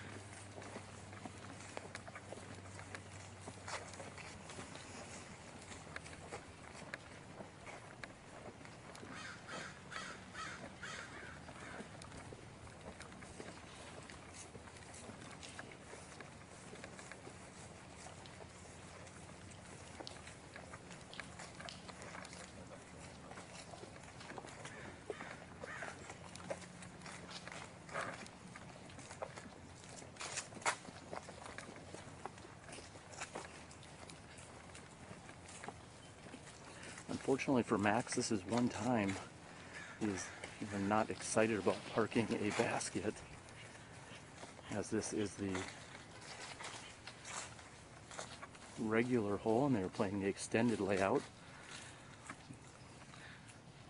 The basket actually is located just to the right of the bridge and left of the building, straight ahead.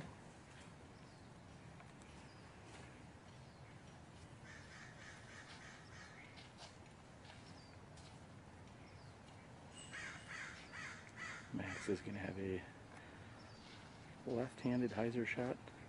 Should be able to attack the pin from here.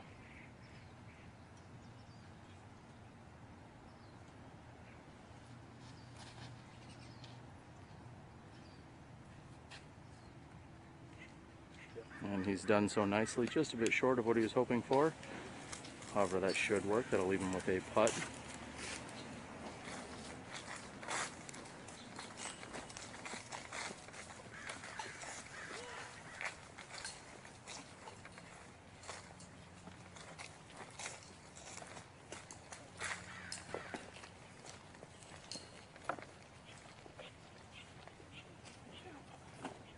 Looks as if Steve Rico may be next to throw.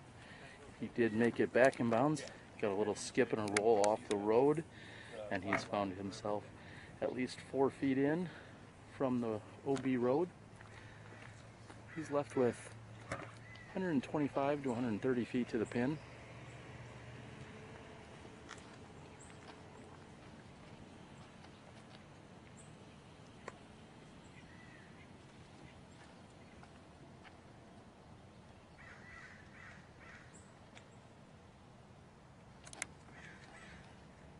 And going with an Anheuser and coming up just short of the pin. Very nice looking shot by Steve Rico.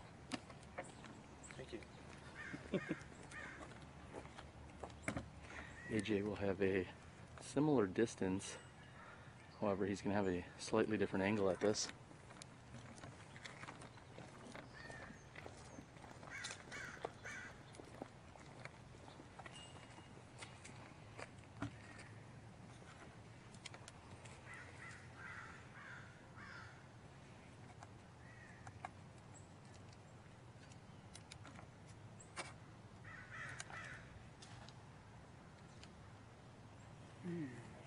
And AJ has laid up nicely to within a few feet of the pin. He was a little bit high, catching some of that branch action. He knows he's pretty lucky. AJ, tell us about that shot. Well, you know, I had to keep it low because there's those branches, and I had to turn it over. But I really wanted to make it exciting for everybody at home. Well, there you go. Inside the mind of AJ Risley.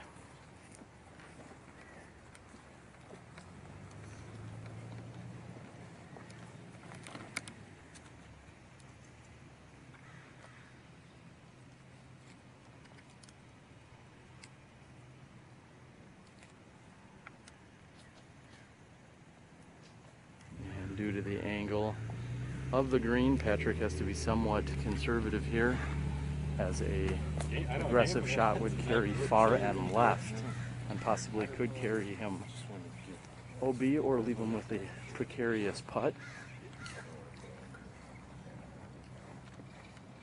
Max left with 20 feet to the pin.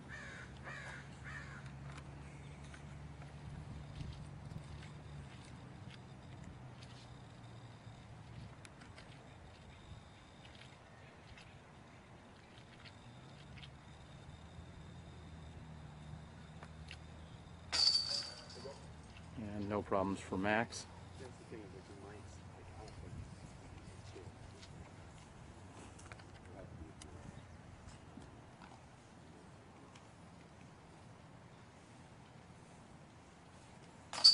And Steve Rico taps in from a few feet, as will both AJ and Patrick.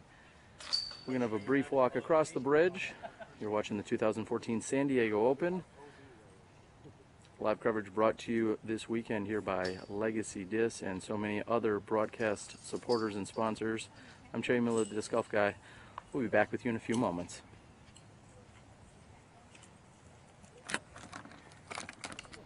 Hi, I'm Max Nichols from San Diego, California. Here we are at Kit Carson, hole number 10.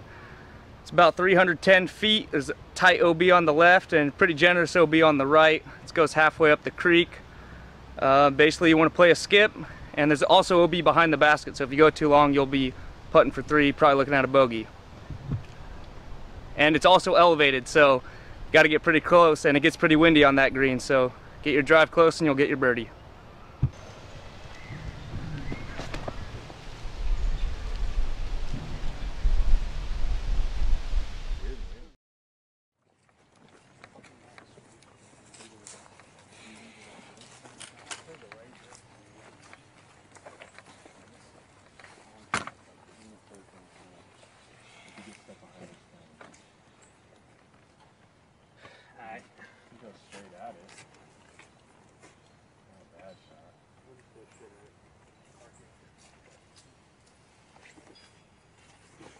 That sounds like a decent plan. Yeah, I'll just park it. You guys can just ride down my 2, right? Freeze around? Yeah, I got you. Yeah, I think we all got 3s, yeah.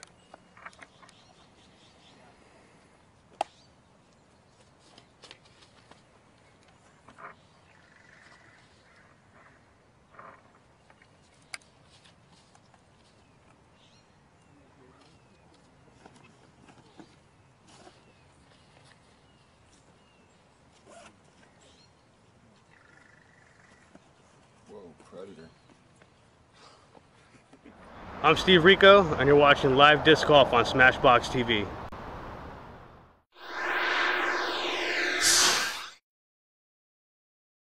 think he will get penalized if he throws both at the same time, but he's still going to make a decision. There is essentially no wind whatsoever out here, which has been a welcome sight to these players, not having to contend with any wind obstacles today.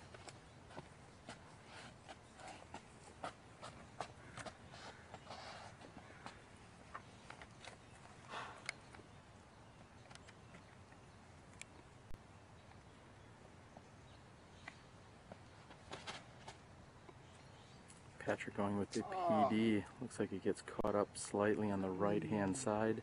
Doesn't get as much carry as he was looking for. Max does have a gap on this left hand side for him to throw a lefty hyzer.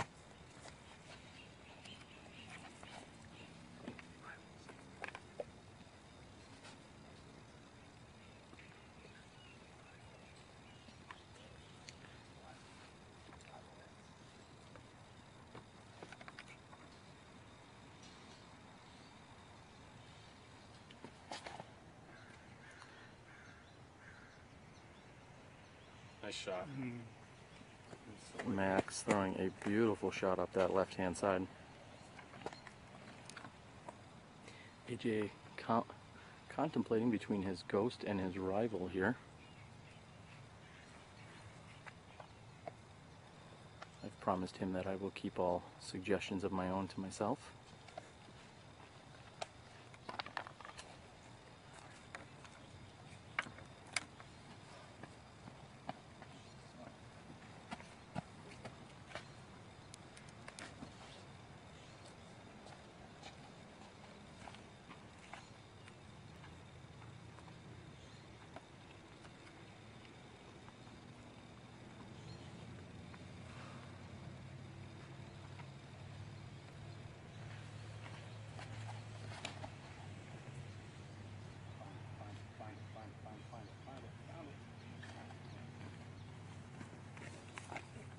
AJ with a shot up this right hand side.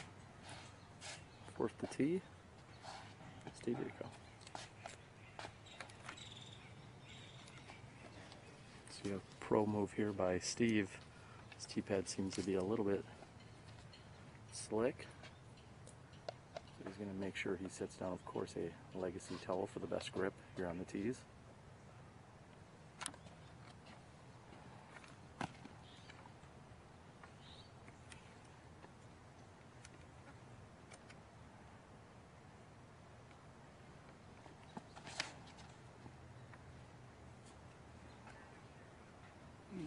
Oh, and Steve just barely catches the rock on the left-hand side.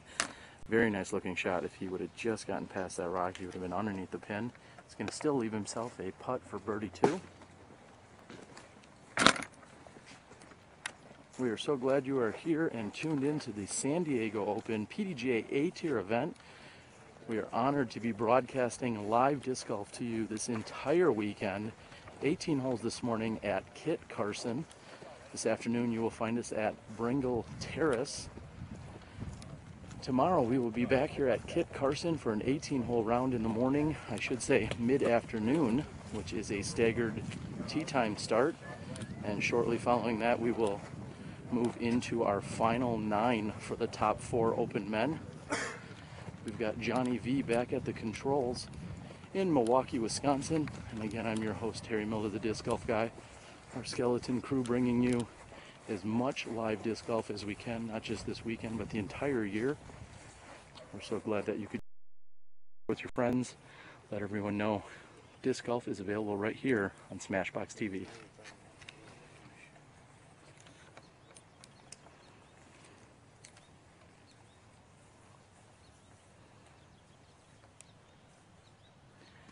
Patrick Brown's going to have a straddle from nearly 50 feet.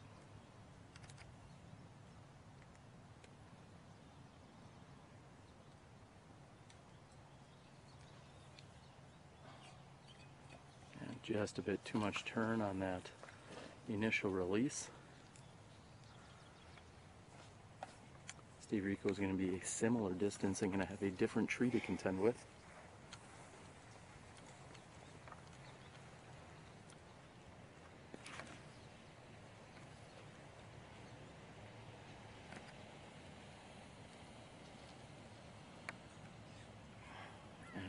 Barely missing that birdie opportunity. Steve is just a bit short and left. As you can see here, they have an elevated basket, which is the first time that we're seeing this here on the course. We will see another elevated basket on a few of the remaining holes out here on the course, just adding another challenge here to their Kit Carson super layout.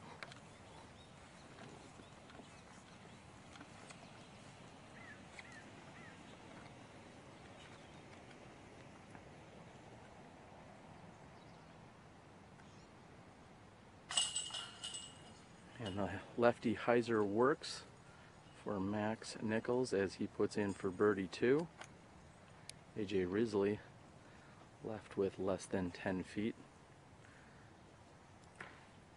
for his birdie opportunity.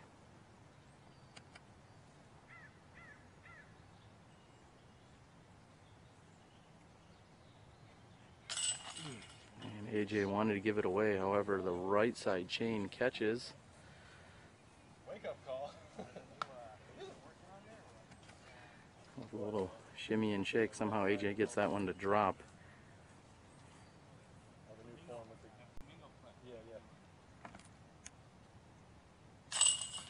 Steve Rico giving AJ a little bit of a hard time here. Understandably so. And Patrick Brown's going to tap in for his 3. We've got birdies by AJ and Max, pars by Patrick and Steve.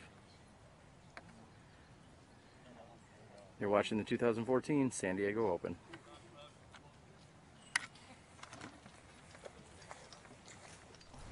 Here we are on hole 11. It's a par 4 over 600 feet.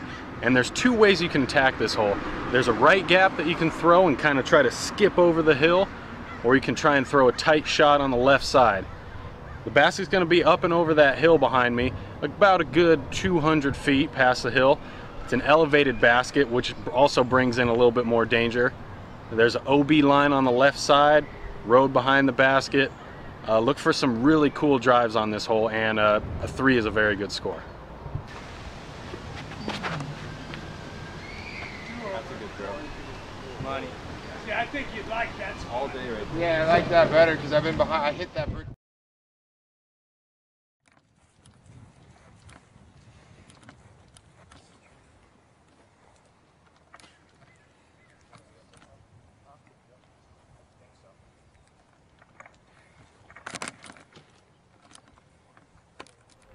Hello everyone, we hope you're enjoying the show here on SmashBoxxTV. I'm Terry Miller, the Disc Golf Guy, and our show would not be possible without the amazing help and support and sponsors that we have. First and foremost this week, Legacy Discs. That's right, Legacy Discs out of California, Silmar, California. Bamba, Steve, Freddie, Steve, all the guys over there, amazing support. Thank you guys for getting SmashBoxxTV up and off the ground. Play with confidence. Also, we have the PDGA. Our Professional Disc Golf Association has been supporting us from day one, and thank you for everything that you guys do. You are our disc golf ambassadors. Thank you so much. Of course, we have Miles Parkhill over at Paragon Disc Golf. Miles provides some of the best merchandise to all of clubs and tournaments throughout the entire country, and without Miles Parkhill at Paragon, we wouldn't be where we are. Last but not least, Sandy Point Resort and Disc Golf Ranch. Mike and Michelle Cousins in northern Wisconsin have been absolutely amazing. They're bringing you the leaderboard throughout the entire week. Sandy Point Resort and Disc Golf Ranch. Check them out. It is my favorite disc golf course anywhere in the country. Check them out. sandypt.com, Sandy Point Resort and Disc Golf Ranch. So there you have it. We have an amazing set of sponsors. Everyone else that tunes in, watches, supports us on YouTube, supports us via Facebook, shares, likes, Twitters, the whole 9 yards. We also have our first run of SmashBoxx t-shirts, dry fits. So come on out, support us, and enjoy the show. My name is Connor Wright. My PDGA number is 57322, and I've been playing for 2.5 years.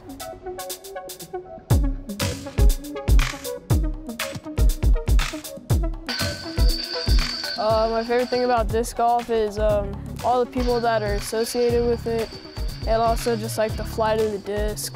The flight of the disc, it's kind of like, I don't know, it's like really cool to me. Having like that pullback and just knowing that you generate that much power, I mean, it's pretty cool. It just feels good. I mean, just kind of like, I don't know, it's something about it.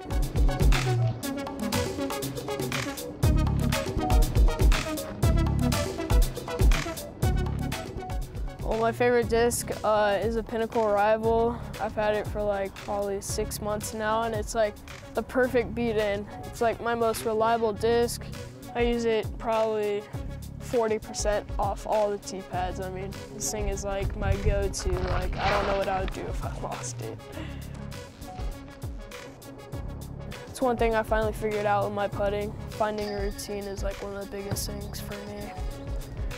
Honestly, if you don't have confidence in your shots, and you're just not gonna play good, because if you look at your shot and you look at your line and you think, well, I'm probably not gonna hit this, but you throw it anyways, you're probably gonna mess up. But if you say, you know, it's gonna work out perfectly, you imagine it, you imagine your disc flying through that line, it's gonna work out.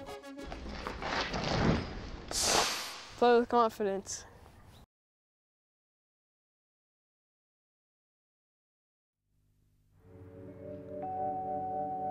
It's all about practice, preparation, and routine. Approaching the tee shot, I always line up my shot and check the wind direction. Always take into consideration the trees that are out there and the out of bounds that are marked off. I try to keep everything slow on my run up and build momentum as I get to the end of the tee pad. Trust your shot, believe in yourself, let the disc do the work. Legacy Discs. Play with confidence.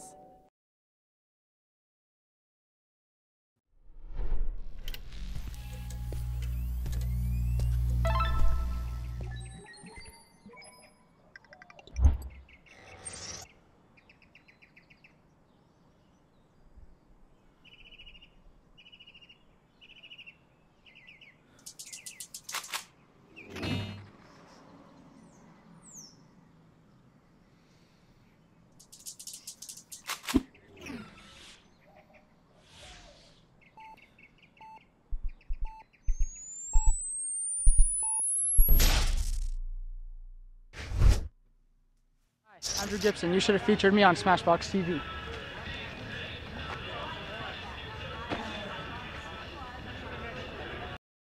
Our four that these competitors are faced with. We would be playing nearly parallel back past hole number 10, which they just completed. Our second card was in fact throwing their approach shots. We saw Peter McBride, up-and-comer and Legacy sponsored professional. And in just a few moments these gentlemen will be teeing. We are approximately 250 to 300 feet down the fairway. I'd say probably closer to 300 feet. If these players were to land right where we are at, it would be a decent shot. However, it's a little bit more about the angle here on the second shot. For these competitors, there is OB on their left-hand side of their tee, which is our right. And it looks as if we, after the birdie 2 on the previous hole, we have Max Nichols on the tee.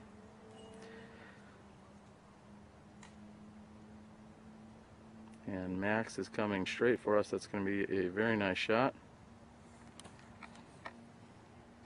And literally landing just a few feet away from us. Max is going to be happy with that shot. He should have a great angle, especially with his lefty hyzer. It can be somewhat of a straight to hyzer shot for Max. Also carding the birdie 2. Must be lunchtime around here. We have AJ Risley. AJ, a student at college, just wrapping up this year. He's also been my host for the weekend, so of course we'd like to thank AJ and his father for hosting here. Amazing individuals in the disc golf community. We know that AJ's dad and grandma may both be logged in watching the action, and AJ has carried wide right. Again, he may have a look from there, however it's going to be somewhat challenging from that side. I believe he carried further to the right than he was hoping for. Many of you may have noticed that Patrick Brown frequently has another disc in his hand when throwing. Most of our professionals will tell you that you should compete in the same fashion and capacity in which you practice in. So when you're watching Patrick Brown practice, you'll notice he usually has another disc in his hand, just as he does when he's playing competitively. And that is a good shot here by Patrick.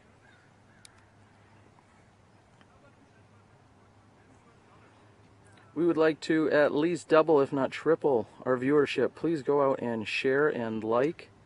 Let everyone know what is going on out here. We are covering the 2014 San Diego Open this weekend. Live coverage brought to you all weekend long by SmashBoxxTV. SmashBoxx made possible to our fine folks over at Legacy Disc, including Steve Rico, who's on the tee right now. And Steve throwing a very nice drive and unfortunately catches a tree. Steve has been struggling this round. He mentioned earlier that he was nursing an injury on his right elbow, his throwing elbow. He in fact did get it checked out at the doctor just a few days ago. Everything checked out all right, however he's been sore and nursing it. And Steve, one of those few individuals who's also working not only a 9-to-5 job, so to speak, but it's a very labor-intensive job. Steve and Bamba and the rest of the crew over at Icon Concrete. So not only does Steve work a day job and play professionally on the weekends, but it is a very physically demanding and challenging day job on top of it. We're going to move over as the competitors are waiting. We can move over and catch a little bit of the action on the previous hole as they're putting to the elevated basket.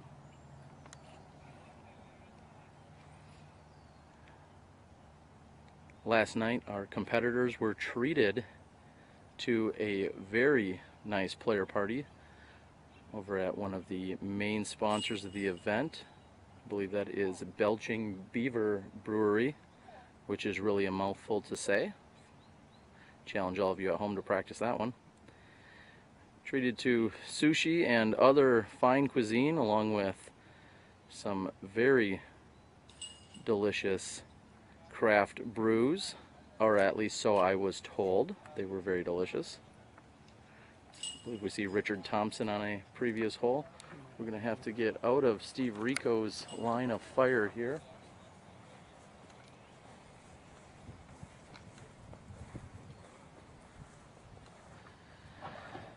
Shade somewhat at a premium out here on the course, as we saw the first 4 holes very wide open. However, lightly tree covered on the backside.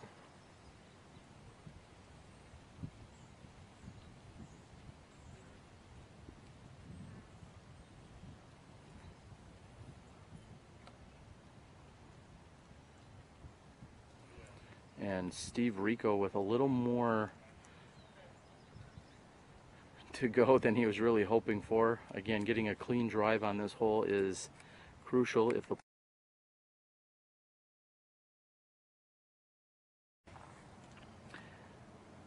Sorry for that slight interruption on my part.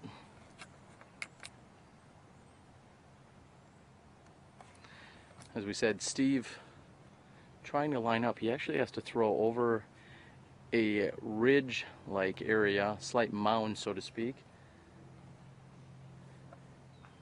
He's faced with at least 400 feet to the pin, and then once these players approach the pin, they will find another elevated basket, as they found on the previous hole.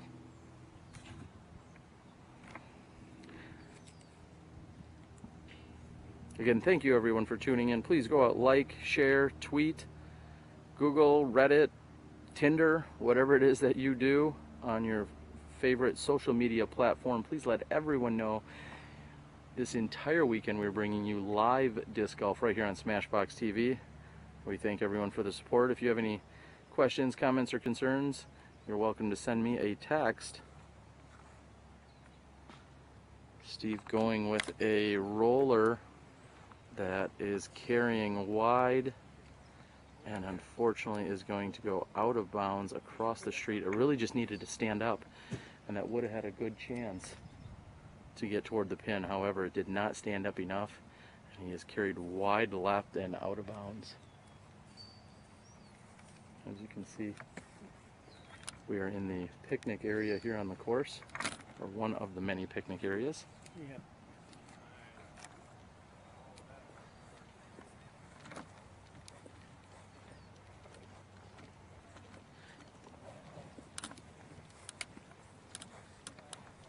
Looks like AJ will be next to throw.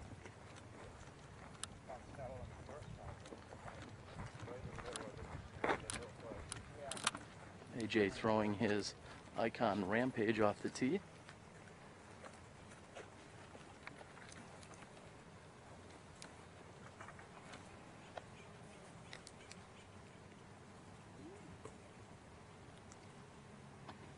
I believe AJ's little sister's boyfriend is on the bag caddying today.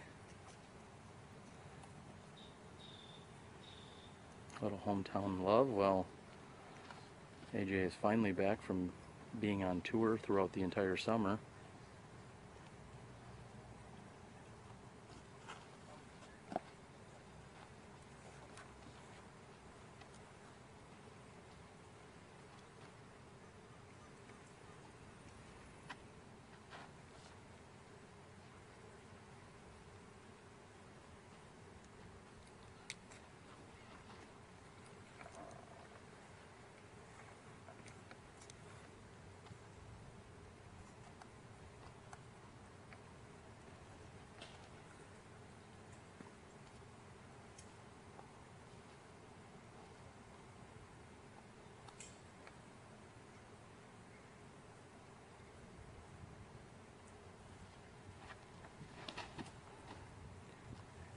AJ has to go up and around on this high hyzer route, and he catches some trees. AJ had the option of going high and wide or going straight up the gut. Looks like he went a little too wide.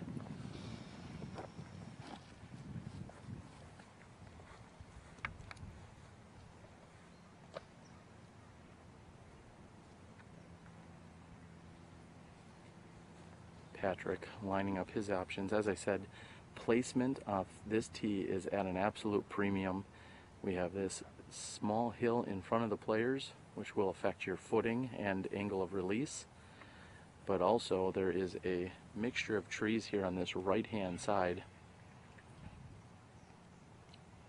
If the players can, they ideally would like to stay at left side of the fairway here on this hole. Fortunately, that does bring the OB on the left into play. However, that gives them a better angle at attacking the basket.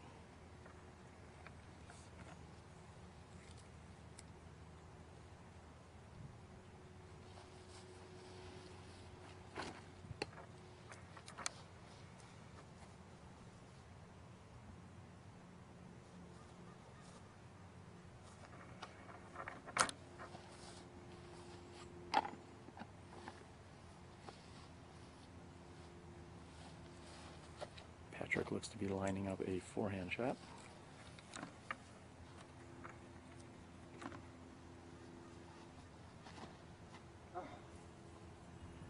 And just a bit too much turnover on that.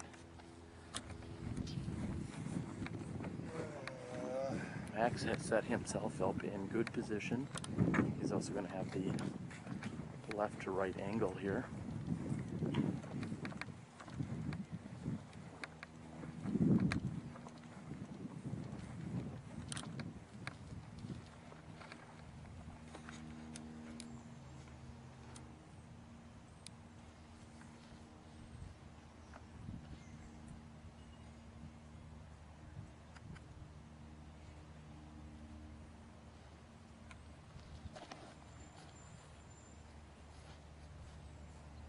A very nice looking shot, we think, as Max had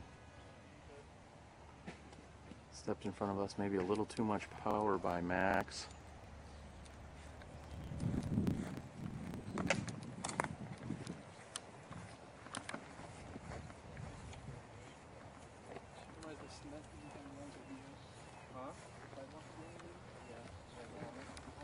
And it looks like we're getting confirmation as Max had stepped right into our line. It looked like he had a good angle of release. However, it appears that he had simply too much power on that hit shot. His brother and caddy letting him know that he may have gone out of bounds deep of the basket. We're going to move over and get an exact spot by Steve Rico as to where he went OB.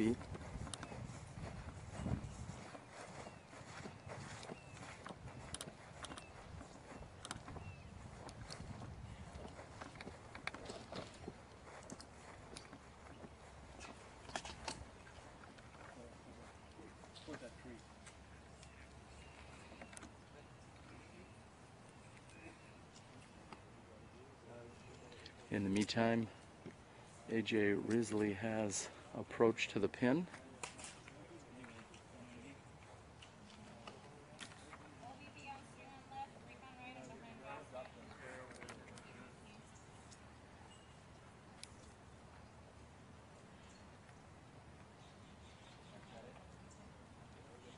Patrick Brown has also just laid up. He's right underneath the basket.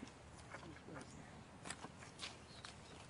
saw yours go out if you want an accurate spot on it. Sure. I moved over here to get out of the way, and then it kind of pinned me, so I would say about where his feet are is about perfect. And we're getting an exact spot here for Steve Rico.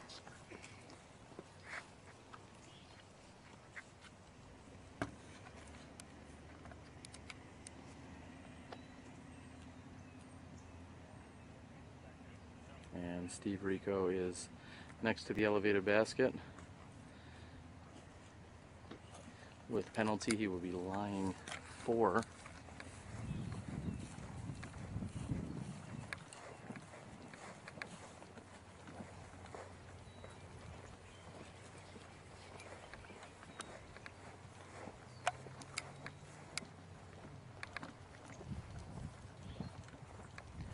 And as mentioned, Max did have a good angle, however, just too much power.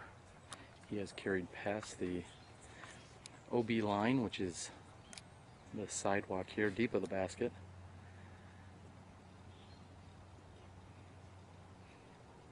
He's left with approximately 38 to 40 feet to the pin.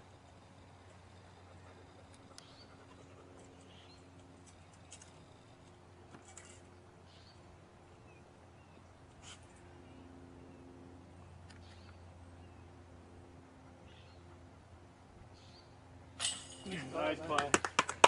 And Max is able to make his putt. So with penalty, he will be carding a par 4.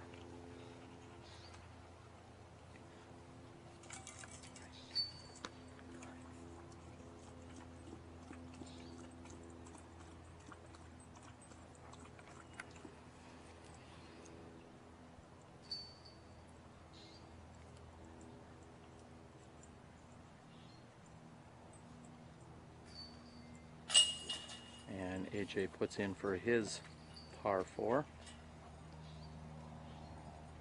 With penalty, Steve will be taking a bogey 5, and Patrick will also be tapping in for his par 4. That is hole number 11.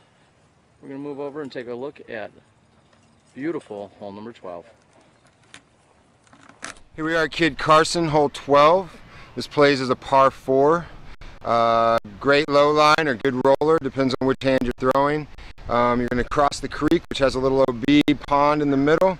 You're playing onto a nice little island. It's actually one of my favorite holes on the course. Keep it straight down the middle and get across.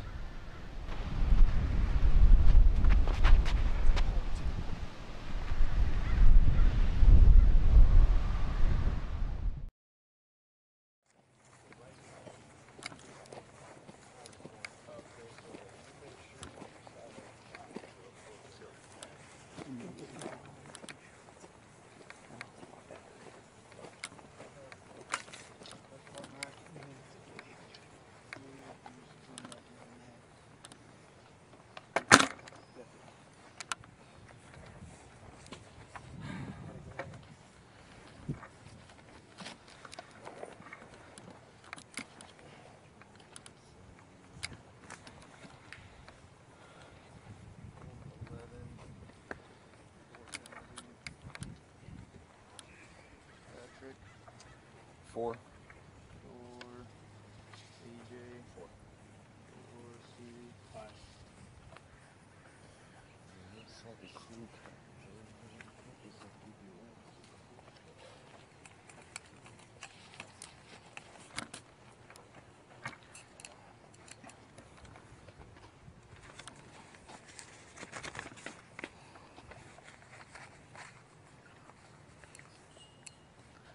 Max Nichols on the tee for this 512-foot par 4.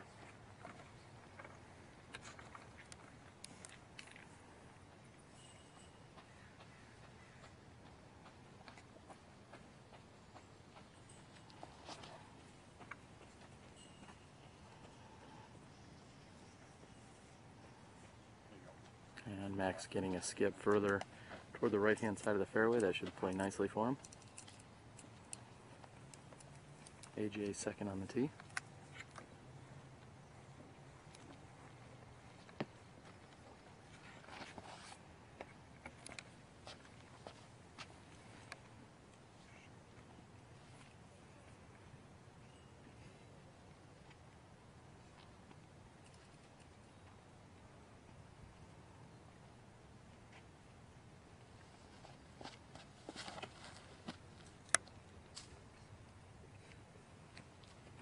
Up there. And AJ catching a little bit of foliage, however it continues on. Also carding a par 4 on the previous hole is Patrick Brown.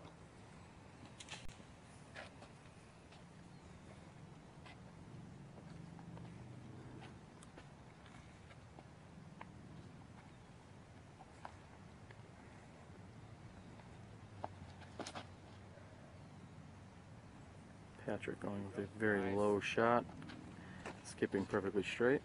That should work.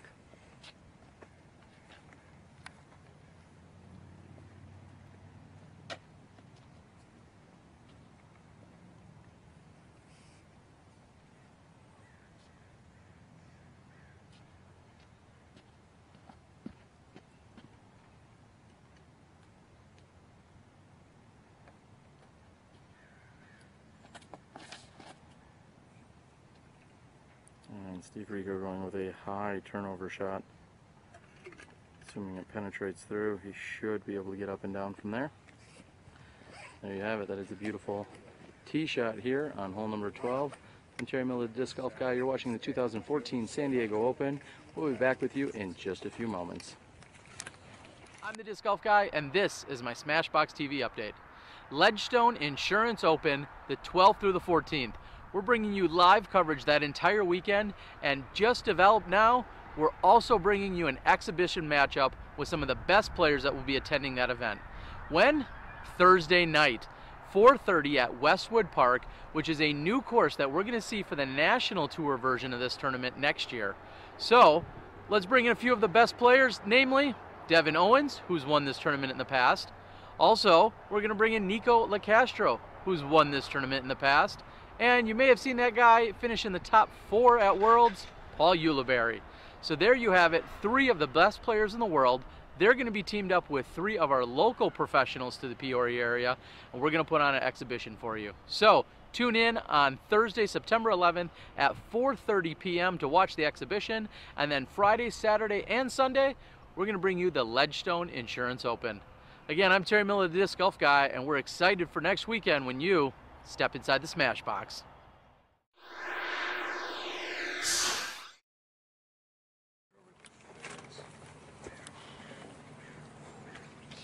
Looks like me? Yeah.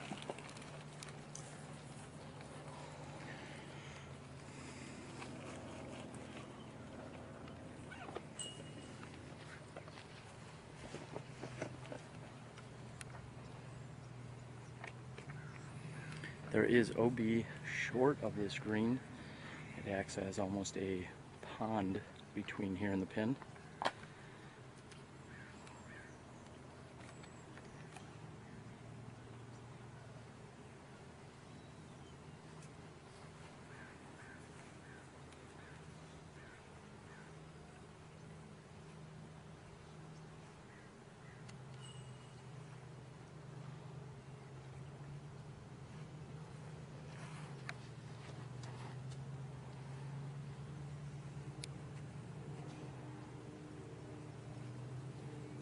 AJ has thrown short.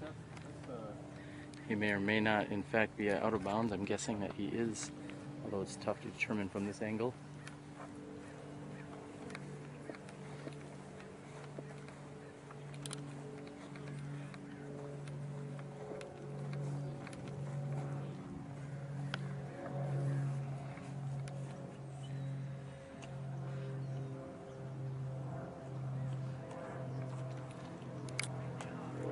Patrick lining up his shot.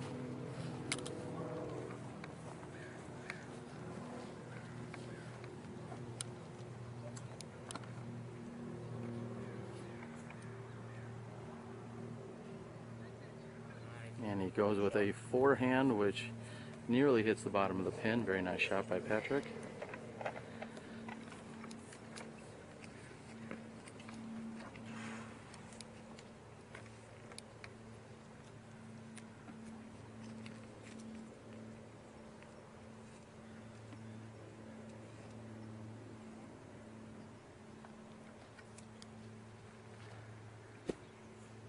Run. Nice, Max. And an equally as beautiful shot there by Max, going with a backhand putter. And Steve Rico with the longest drive in the group. He's got to hope that he did not reach all the way to the OB pond, so to speak. I don't believe that he did. And he absolutely smashed this drive, as they say.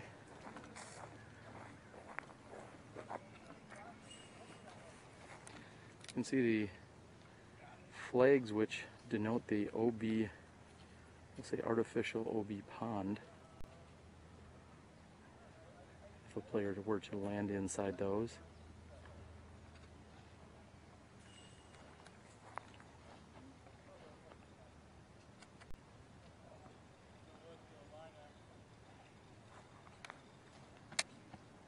Steve Rico's eagle putt is up and right next to the basket.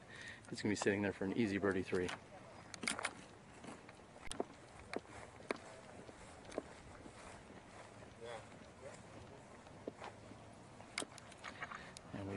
AJ did in fact come up short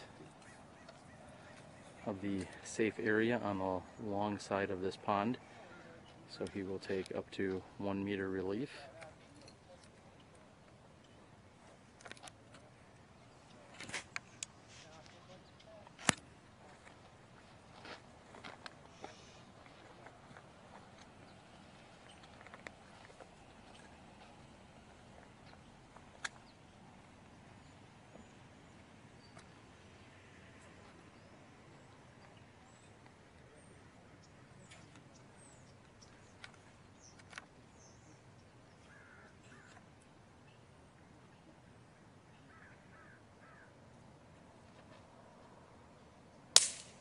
And AJ's skip hop putt attempt is short and left.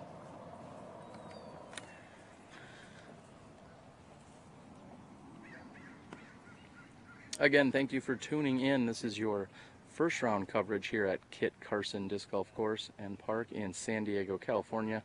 I'm your host, Terry Miller, the Disc Golf Guy. We are glad you could join us here this morning, bringing you live coverage all weekend long of this PDGA A-Tier event. You are watching some sweet action here found by the card, which consists of AJ Risley, Steve Rico, Patrick Brown, and Max Nichols. Some of California's finest players. We may see one or more of them in our second round coverage, as we'll be following the open leader card, which very well may consist of some of these same gentlemen.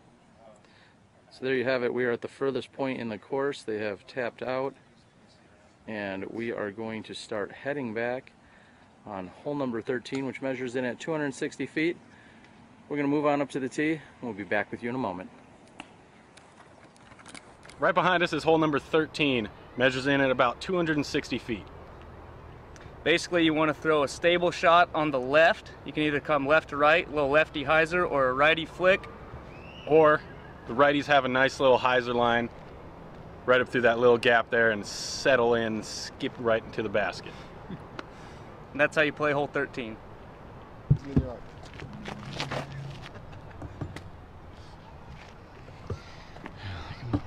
That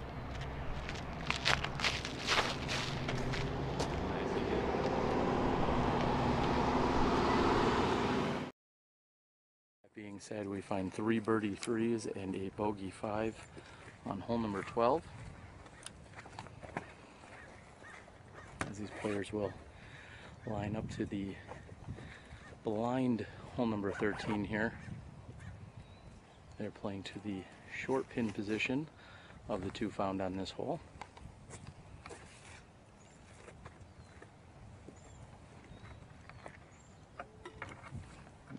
Max Nichols on the tee.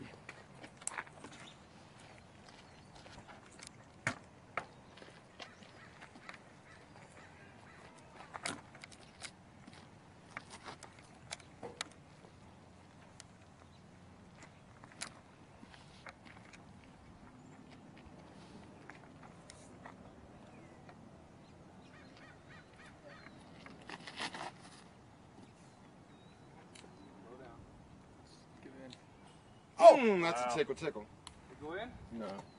Didn't? It just ran. You can tell it didn't sound like one. Max seemingly had tickled the chains.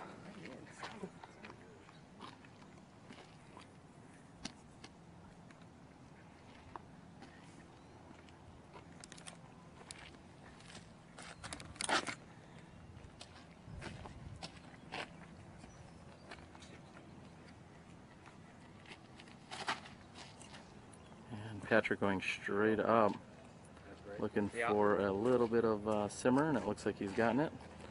Third on the tee is Steve Rico.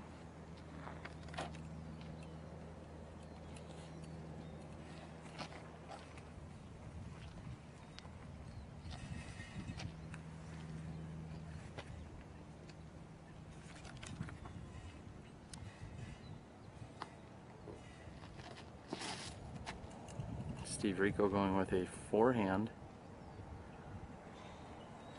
just a bit short. However, he probably will have a putt from there.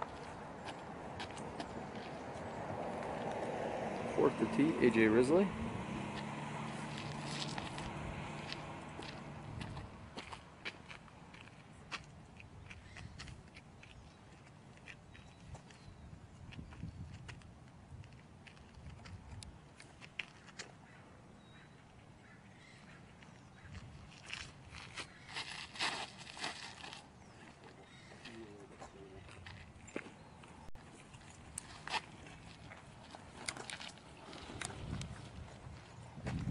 And our competitors are 2/3 of the way complete through this first round here at the Kit Carson course. We'll see a number of par 4s on our way back in. Certainly plenty of birdie opportunities. We've been checking the Sandy Point Resort leaderboard. See Patrick Brown and Max Nichols sitting at 6 under par.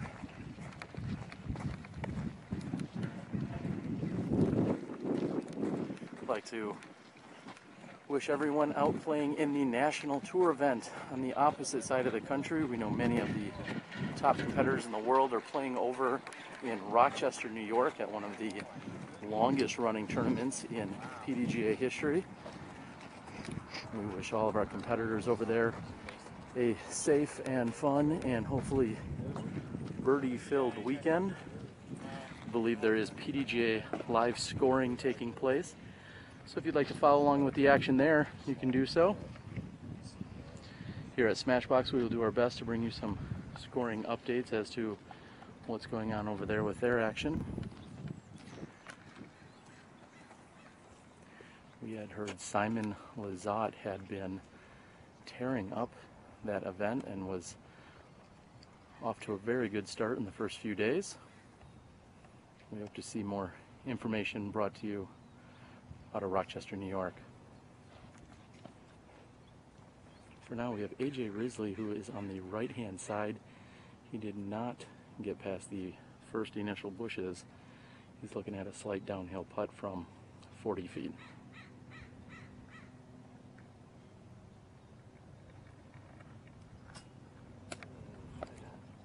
And just off the side, and unfortunately that carried at least 25 feet past the pin for him.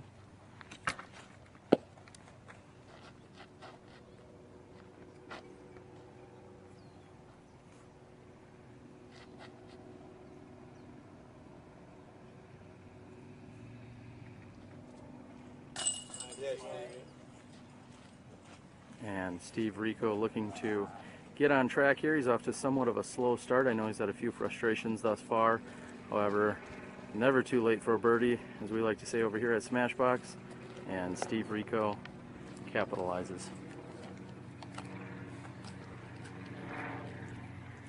AJ's going to be left with at least 25 feet. This is going to be for his par after just touching off the side of the basket on his birdie opportunity.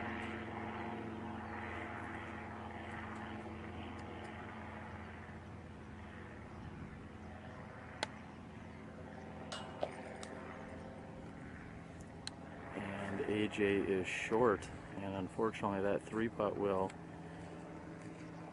be chalked up as a bogey here on this relatively short birdie hole. I know AJ is going to want that back later.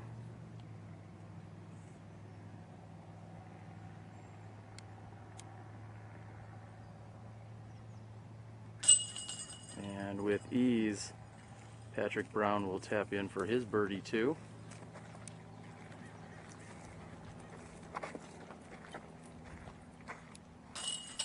AJ is in for his bogey 4.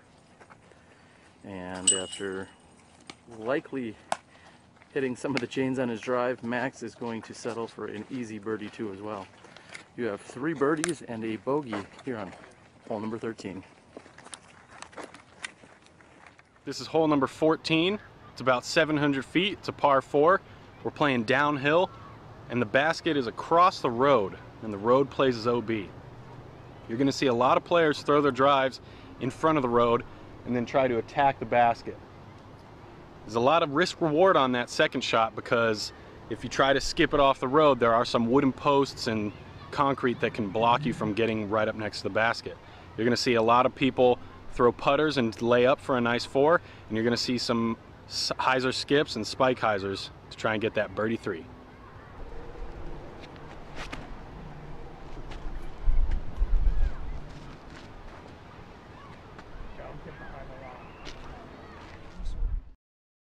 Try to grind it out, finish strong.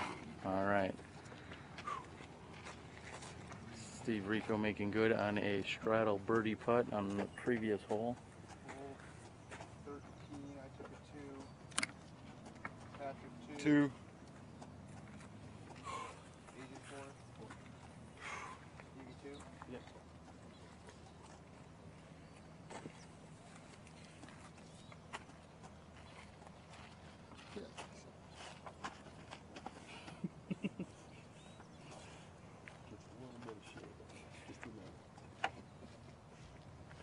And both competitors and media alike are hanging out in a little bit of shade we can find out here on hole number 14. It's a very challenging par 4. We have Max Nichols on the tee. Max throwing a champion T-bird, or correction, a PD.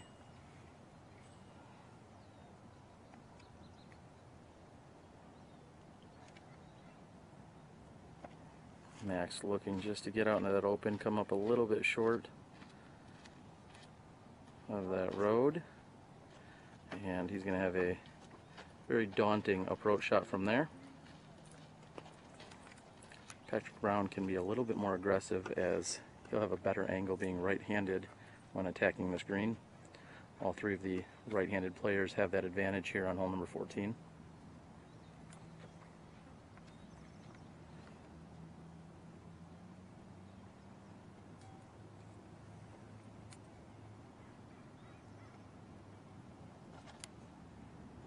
And Patrick with a slight turnover, looking for that just to finish.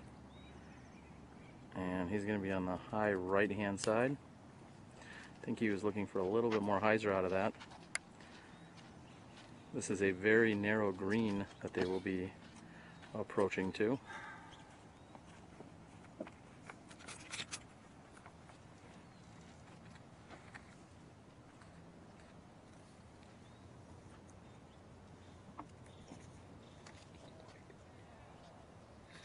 Steve Rico here on the tee, third.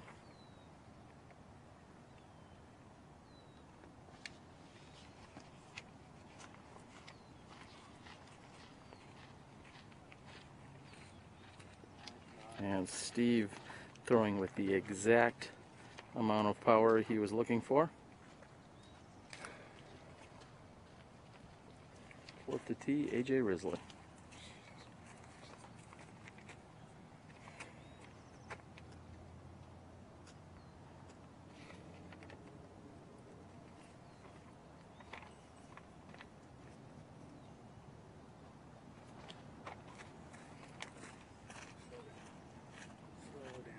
AJ's shot needs to slow down just slightly, and he has unfortunately carried about 3 feet too long here on this tee shot. We're here on the par 4, hole number 14, measuring in at 672 feet.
Mike Adorius from the card in front of our competitors.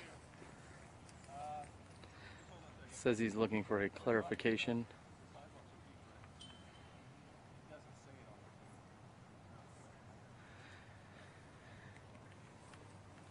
Again, Max looking for to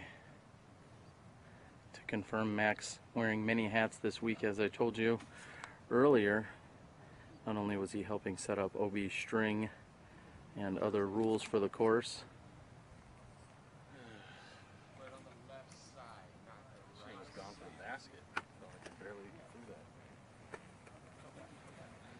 and getting a clarification. I'm sure that they could still bring it back to the tournament director to make a final and formal clarification. However, both Max and Patrick, like I said, we're out here really all week helping clarify and basically set the course in its position. They are calling this the Kit Carson Super Layout, measuring in at a par 60. As you've seen, we have a number of holes that have been combined from one tee to a different pin, found maybe a hole or two later.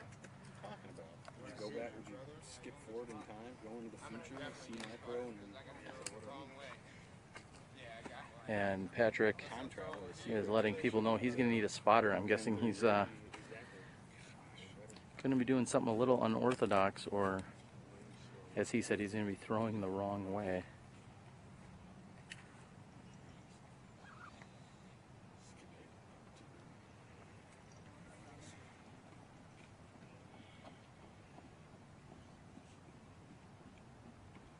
This green located on less than 40 feet of inbounds territory. There's an OB fence past the green, and then there is asphalt and parking lot on the right hand side and everything leading up to the green. So these players need to be very aggressive if they not only want to get over the parking lot, but make sure that they land inbounds. It's a very challenging hole for them to attack, to go after that birdie 3. I think most competitors should be content with a par 4 here. Again, measuring in at 672 feet, slightly downhill, and OB located just about everywhere on this second shot.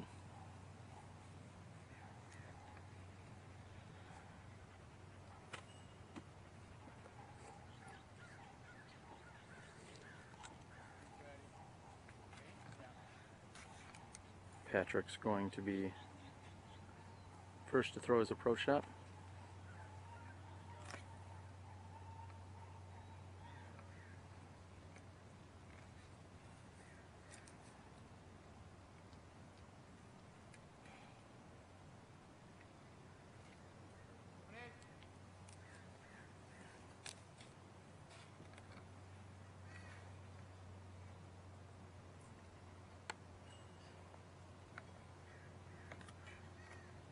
Patrick looking to go high and wide.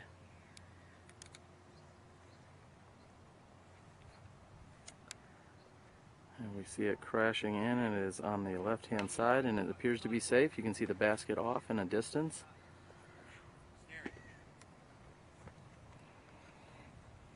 Very nice shot by Patrick. He should be able to get up and down and at least take a par 4.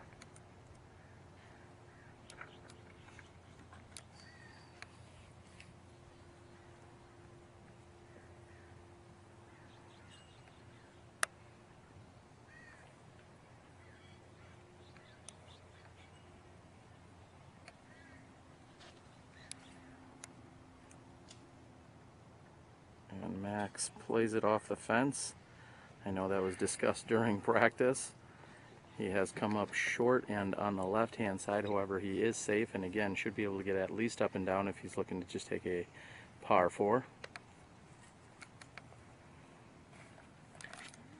We're going to move behind Steve Rico to give you a little bit more of a look and angle of this approach shot as to what Steve is facing.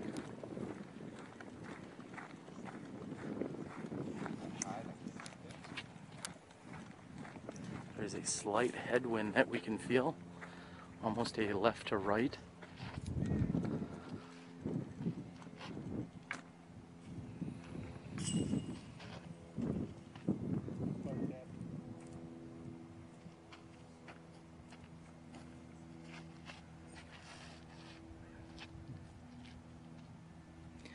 And Steve is currently looking at a somewhat narrow gap here on this right hand side. He could be going hyzer if he were to go for that gap with a overstable disc. He'd be looking for it to clear the parking lot and finish hard left.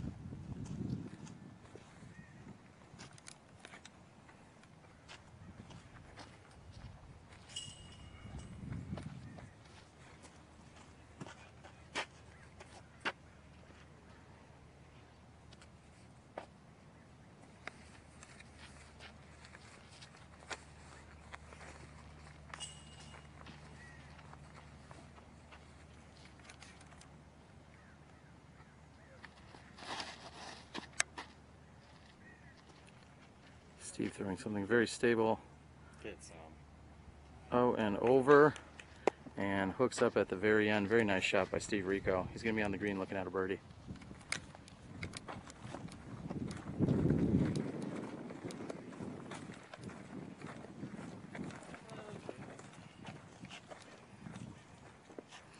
And AJ had carried literally just 3 feet long of where he's hoping to.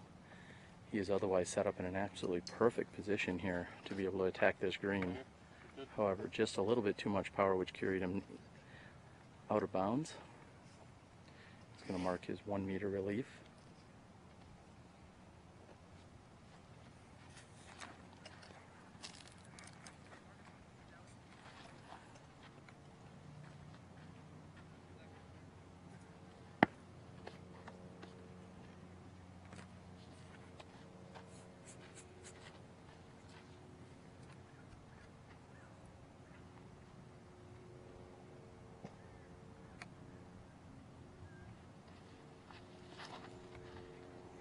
AJ playing a low, overstable skip shot, and he's done so very nicely. Intentionally playing it off of the asphalt, knowing that he had an overstable disc. Just goes too far. And AJ declaring his icon rampage simply travels too far. So far.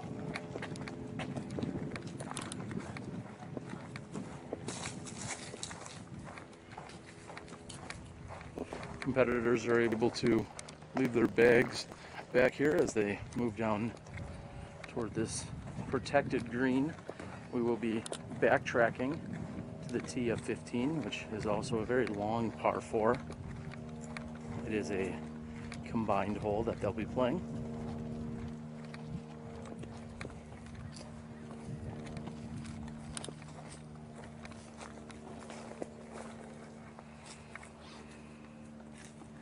And after lightly kissing off the fence here on the left-hand side, Max has found himself inbounds and approximately 80 feet short of the pin.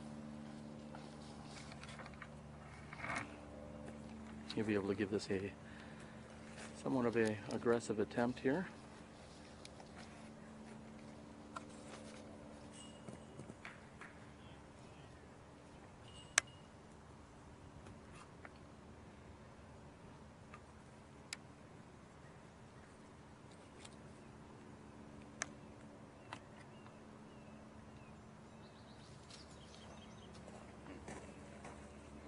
And a very nice birdie run there by Max, coming up just a bit short.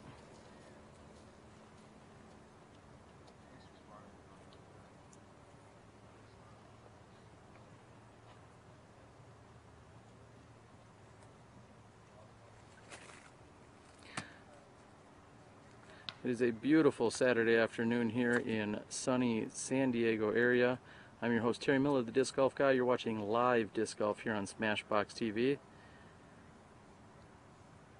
We've got a tremendous foursome here, which is battling it out. They are battling here at this first round at the Kit Carson Super Layout, which is a par 60 configuration. We have Patrick Brown, who has moved from the Masters Division into the more attended Open Division. Patrick certainly proving that he can hang with all of our top pros here. He's looking at a birdie opportunity here on this 672-foot hole number 14.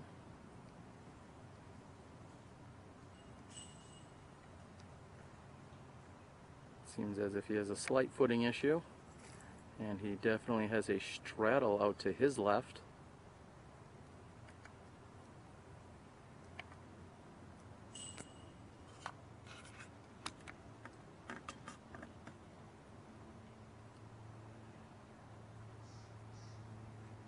And Patrick's birdie is just off the front of the cage.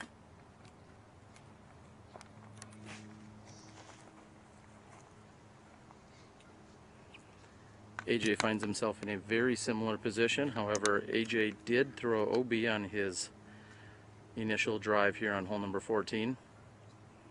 Threw a beautiful skip shot, overstable skip shot approach to put him within 25 feet of this pin. If AJ can convert on this putt, he's going to walk away with a par 4.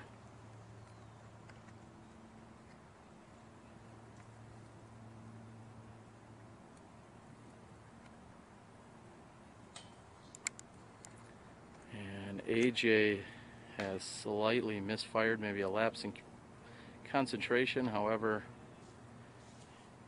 he will not be saving his par 4.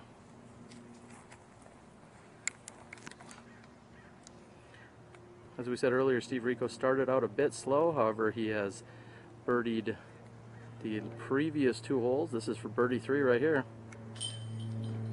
And Steve makes good.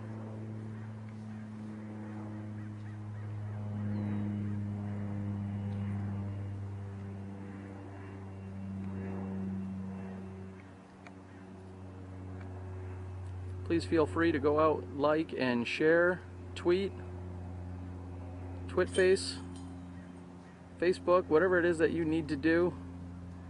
We welcome anyone and everyone to our live broadcast taking place out here in San Diego, California. SmashBoxxTV will be here for all 3 rounds plus a final 9 at this PDGA tier. We see a birdie by Steve Rico, pars by both Patrick Brown and Max Nichols, and bogey 5 by AJ Risley. We're going to move over and take a look at hole number 15. This is hole number 15. It's about 800 feet. We're going to play all the way down there to the right side near this fence line. Usually there's a double mandatory, but not for this par 4 doubled up position. The good shots are going to be the ones that break through to that first open area, and then you're going to have to throw probably some low skip shots to get up to the basket. It's about 800 feet, it's a par 4, and if you can get a 3, you're sitting pretty, gaining strokes on the field.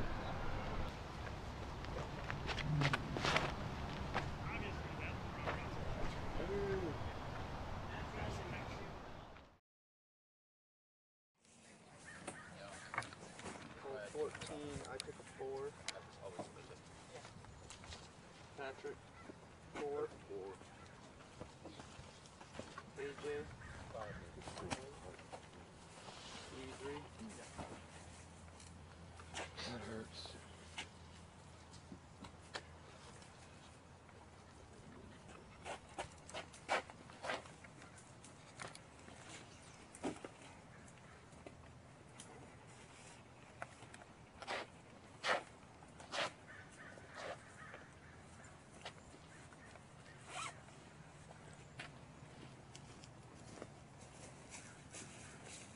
After carding the birdie 3 on hole number 15, Steve Rico will be on the tee. Correction, birdie 3 on hole 14. Steve Rico is on the tee here on number 15. Hole 15 proving to be equally, if not more challenging than the previous hole. This par 4 measuring in at 709 feet. There's OB left of string in the creek and over the fence on the right.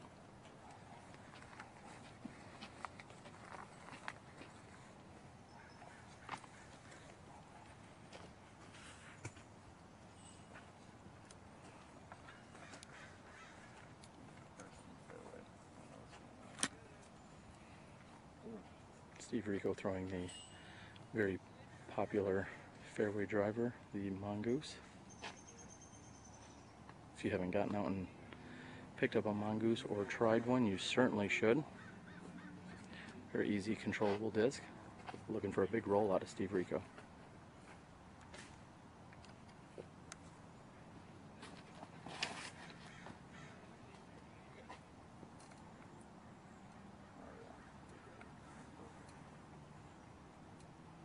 And you two folks could be throwing more than 500 feet if you were throwing a beautiful Mongoose such as that. Nice throw, Steve. Great shot by Steve Rico.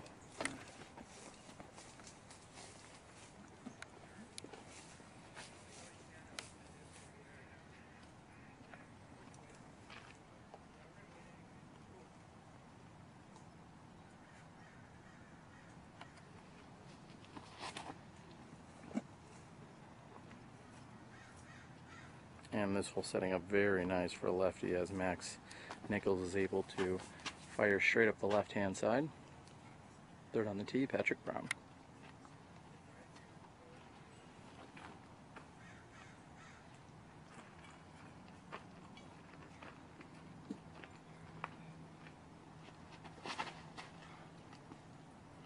And Patrick going with a beautiful turnover shot, which has a slight finish to it and a low ceiling. Excellent shot by Patrick.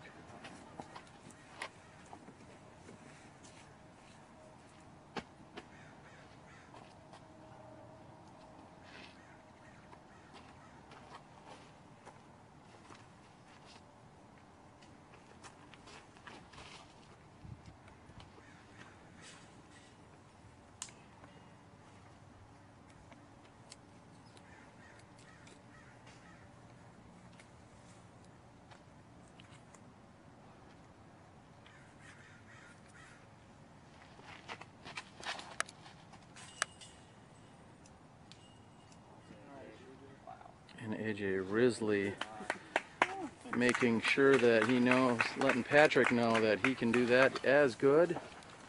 Very nice shot. These four competitors making this par 4 look much easier than it really is.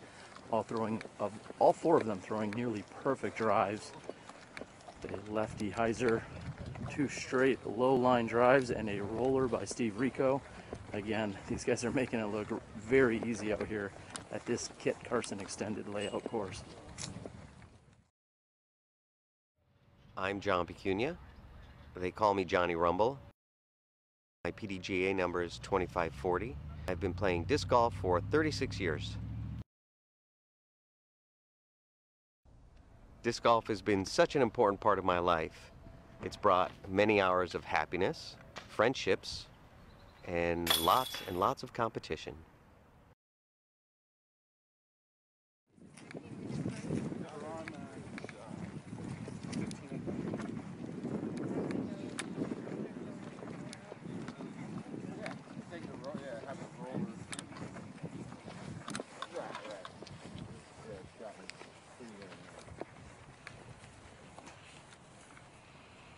And these competitors have at least 300 feet to the pin, which is an elevated basket as we've seen on a few other previous holes. As you can see, there is no very easy or direct route here at this pin as Max is lining up his shot with his caddy. We'd like to welcome you back this afternoon, of course, to catch up with round 2 coverage. We'll be bringing that to you in its entirety live from the Bringle Terrace course, where this PDGA A tier will continue this afternoon. All competitors will move over to that course.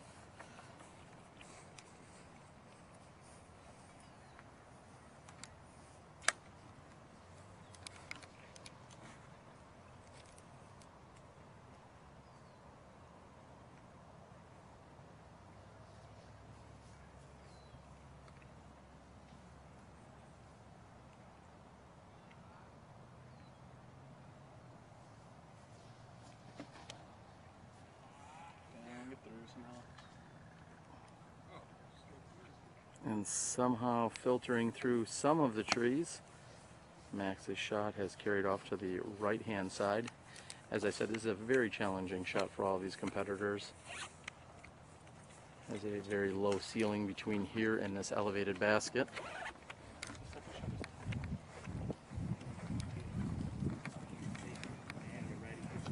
As we move down the fairway, some of these competitors may have the opportunity to go up and over. Not sure that Steve's angle will allow him to do so. Walking over on 7's fairway, just beyond Steve, is another amazing legacy ambassador in Jerry Goff, Jer-Dog. Jer-Dog picked up his first A-tier win last weekend out here in California, taking down a field of 13 Grandmasters in very impressive fashion.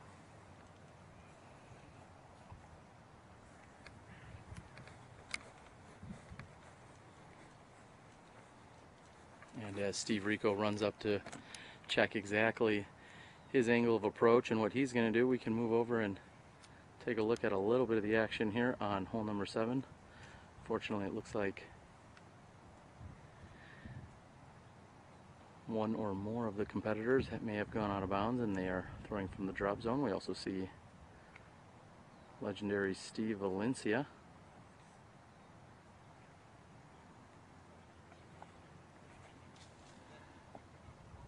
And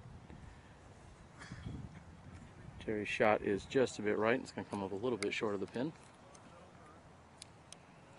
I believe some of the Grandmasters age players then moved down to Masters to make for a larger Masters field when some of the Masters had moved into Open. Certainly some shifting and jockeying around of players and positions out here at this A-tier.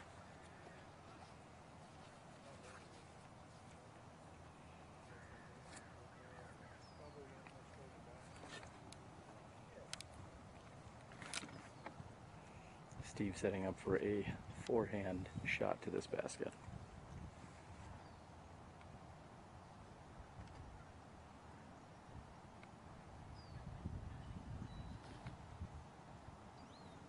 Looking to play that skip. And he has done so nicely, playing to the Legacy Feather banners. Nice shot by Steve Rico.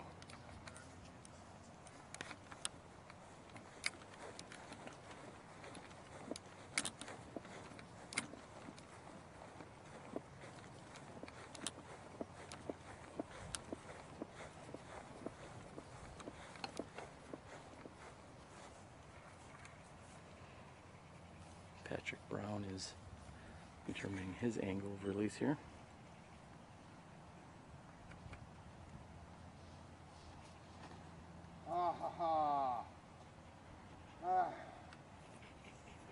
Patrick may have let one go there.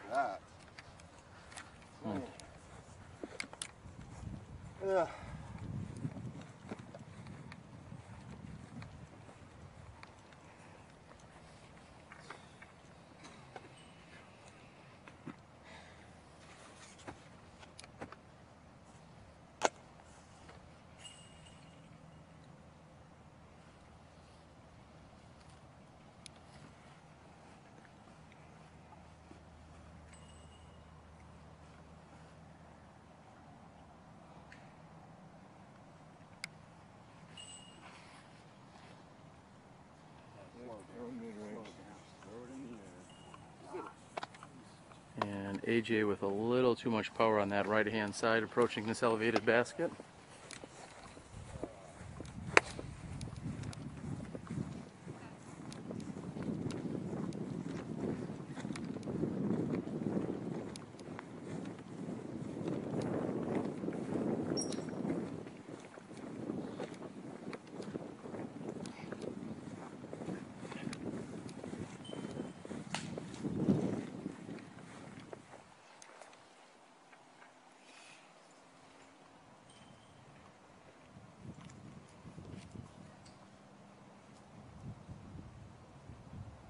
Looks like Max will be up to throw next.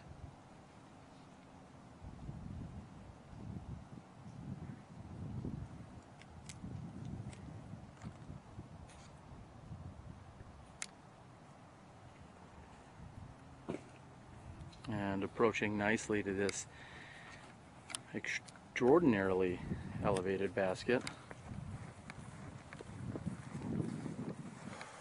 This basket is up a little higher than we've seen on the previous 3 or 4.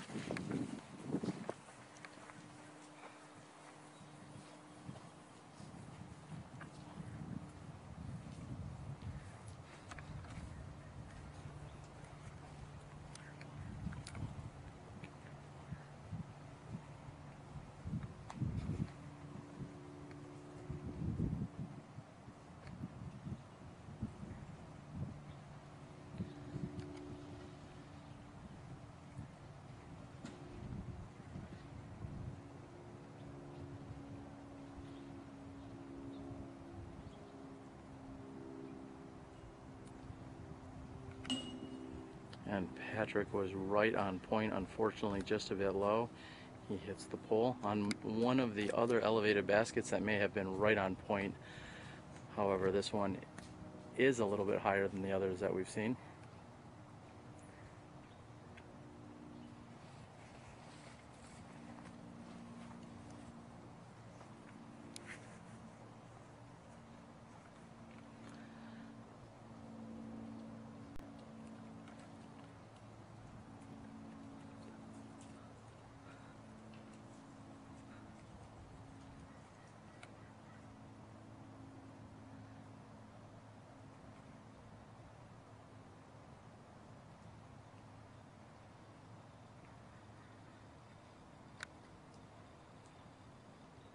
This will be AJ's 3rd shot. It looks as if he is just inside circle's edge, sitting at approximately 30 feet. He's going to need a little more power than that with this elevated basket. Slight tailwind.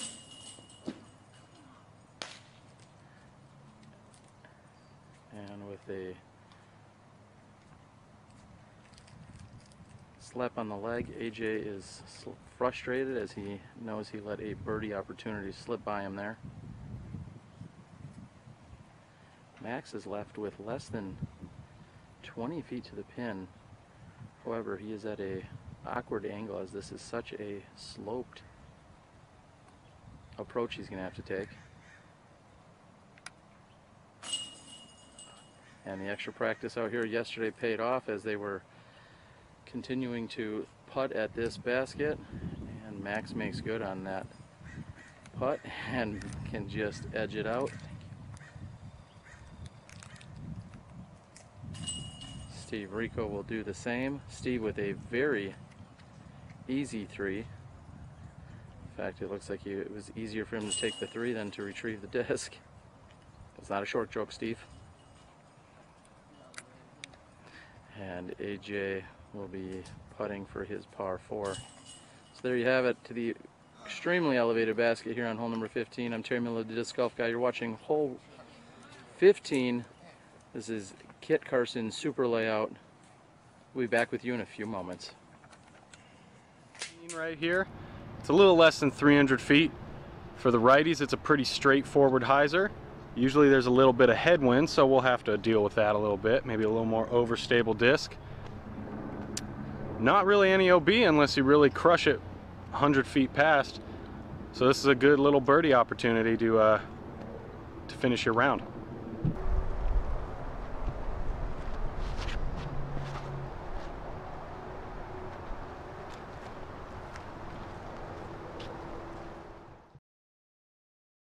Hi, I'm Des Redding and you're watching live disc golf on SmashBoxxTV. Check it out.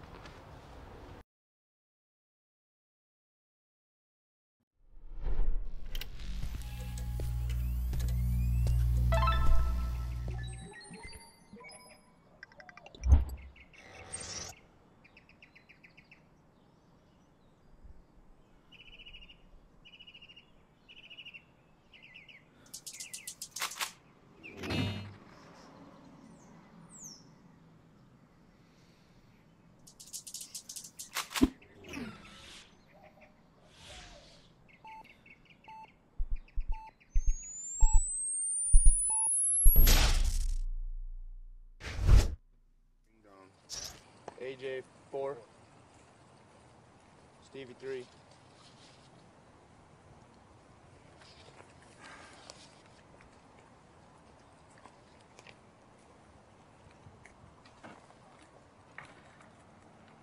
We've moved over here to hole number 16. We have Steve Rico on the tee.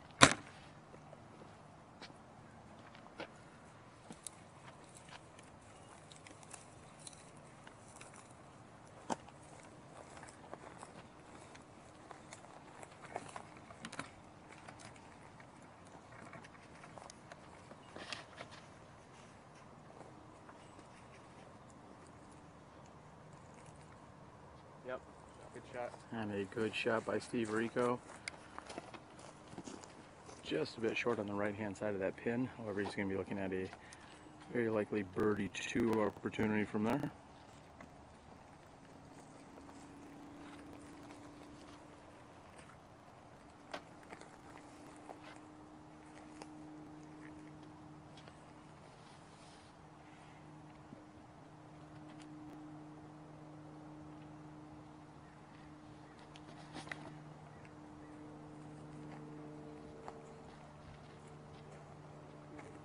And just squeaking through the side, very nice low shot by Max Nichols.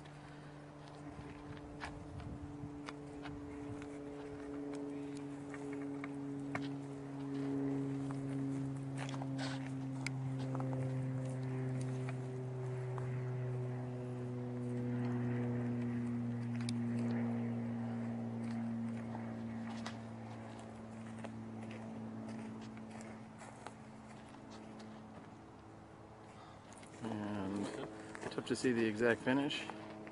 Looked like a very nice shot there by Patrick.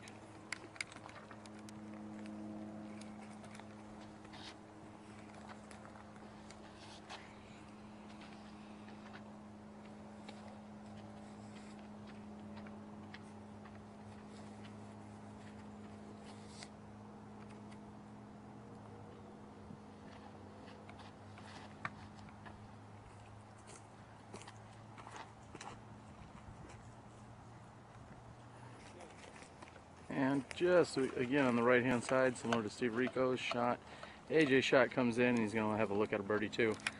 Those are your tee shots here on hole number 16. Hi everyone, I'm Paul Macbeth. You're watching live disc golf on SmashBoxxTV.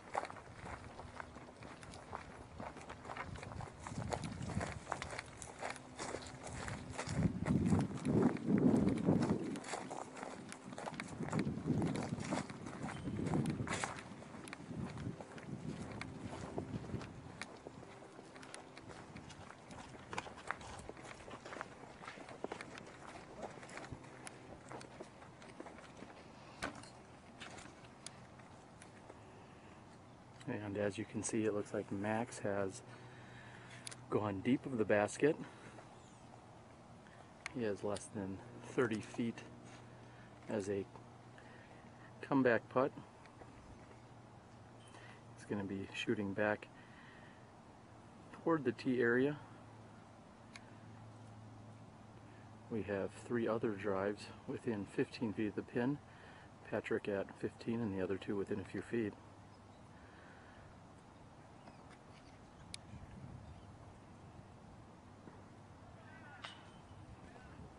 And in a rare fashion, we see Max Nichols miss a putt inside the circle.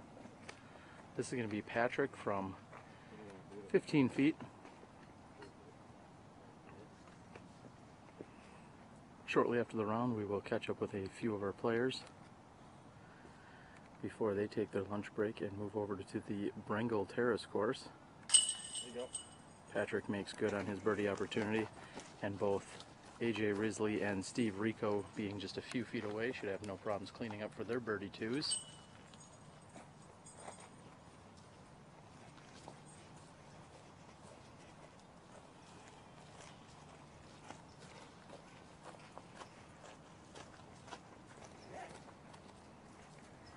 We have 3 birdies and a par here on hole number 16. We're already standing on the tee of 17. Let's take a look at how Patrick Brown would throw it. Behind me is hole number 17. It's another one of our signature holes out here at Kit Carson Park. Beautiful little tunnel to throw through, and it fades off just slightly to the left up onto this lovely little concrete rock wall. And really, if you can get it right up to the wall, you'll have a nice little putt, maybe 20 feet for a birdie. A lot of players are going to throw mid-range and try to skip in front of the wall and give them a nice flat putt. Should be an easy birdie.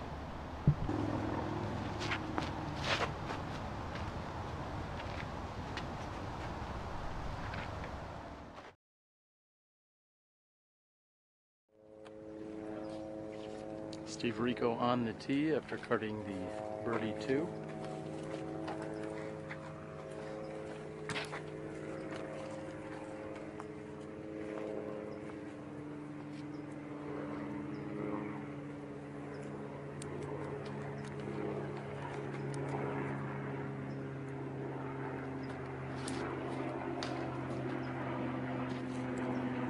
Rico hits an early tree here on the left-hand side.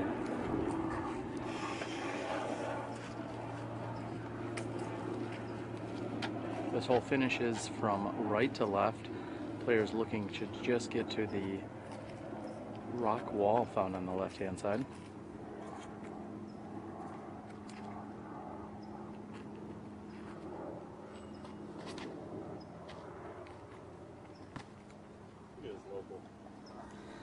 And Patrick's skip shot gets close, not as close as he was hoping for. Doesn't get up over the wall. However, he's going to be left with a very makeable birdie putt.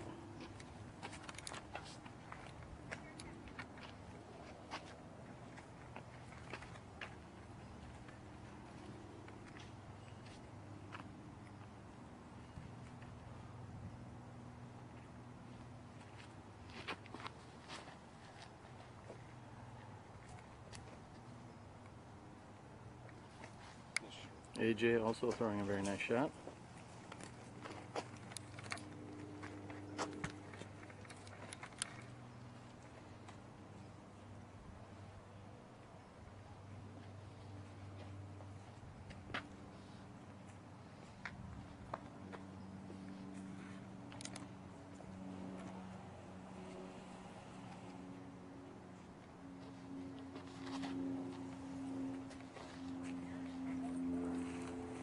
And Max throwing a nearly perfect shot as he's challenged by the right to left bend, and he does so very easily, throwing a beat up putter.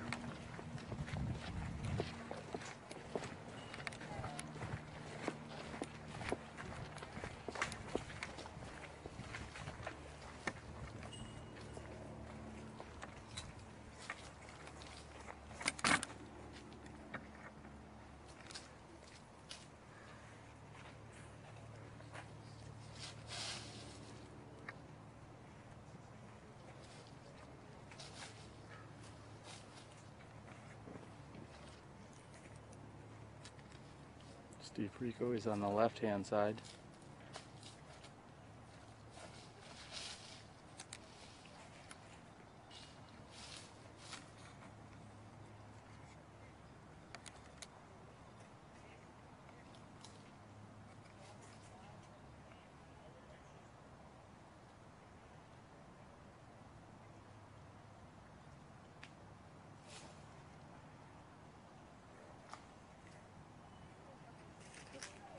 And Steve throwing a nice forehand from one knee. He's going to have to make a putt from there.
And AJ was unsure if that was going to fall or not as he takes a stutter step after possibly prematurely running after it. We see so many of our pros running after their putts, and all too often we've seen them find a way to come out of the basket.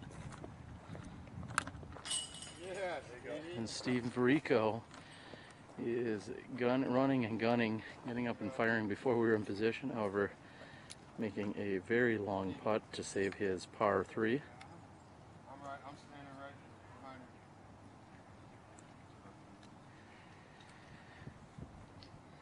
him. And Steve directing traffic and letting Patrick know that he will be next to throw. I know Steve is not happy by carding a par 3 here, however that was a very nice save after a misfire on the tee shot.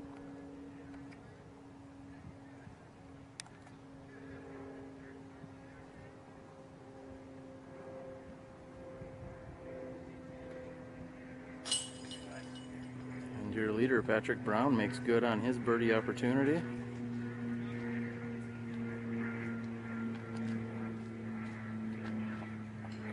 That moves Patrick to 9 under through 17 holes.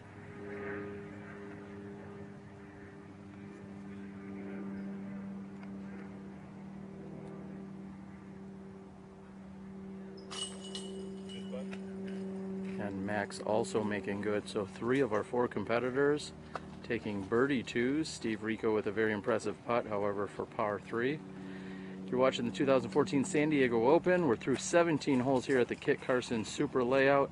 We're going to bring it on home for you here on hole 18. All right, here we have it, hole 18. Little dangerous water shot to end off the round. It's about 350 feet, maybe a little less, and we got an OB line right on the bank. So if you hit the bank, you're still OB. Definitely don't want to throw it in the water. I'm going to go ahead and throw a nice fairway driver, fan grip, low line, and expect it to fade right in towards the basket. It'd be lovely to end my round off with the 2 on this hole.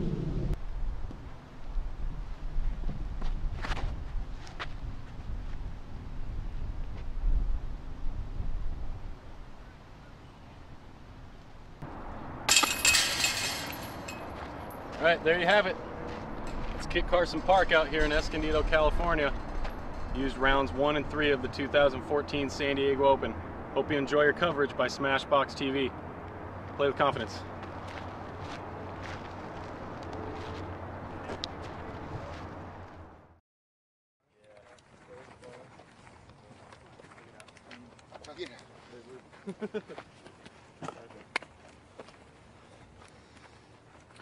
Very romantic here on the 18th green, 18th tee here. These guys love each other as they've battled it. Nichols. Let me get a hug from AJ. That won't be his last of the weekend. And we are moved over here to 18. As I said, 1 through 4 essentially wide open. And now we are back here to hole 18. Has plenty of challenge. You know, you must clear the water and get up onto the edge. Patrick Brown is sitting 9 under through 17 holes.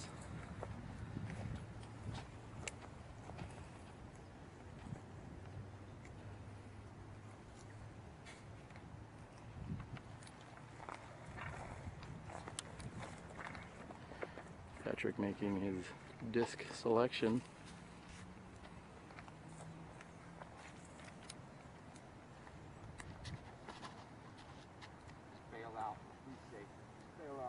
He's looking for it to bail out, as he says, and he's on the left-hand side.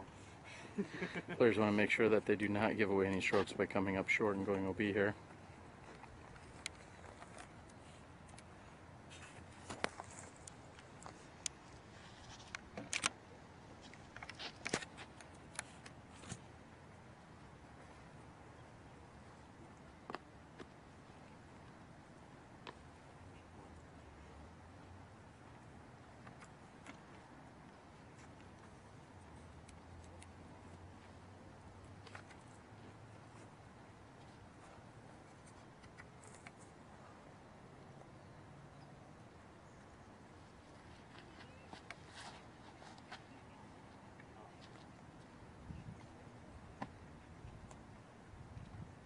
And AJ has found himself out and over. He is in safe territory. However, he is considerably deep. All right, you can go ahead, go ahead. And our final two competitors are going to wait. Yeah, or if you're going through the park. Yeah, we're actually throwing that. All right, I'm gonna go to the shade. Jeez.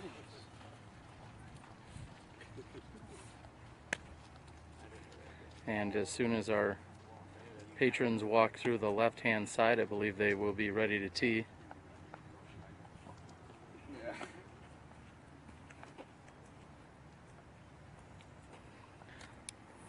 Just two more drives left here on this final hole, hole number 18.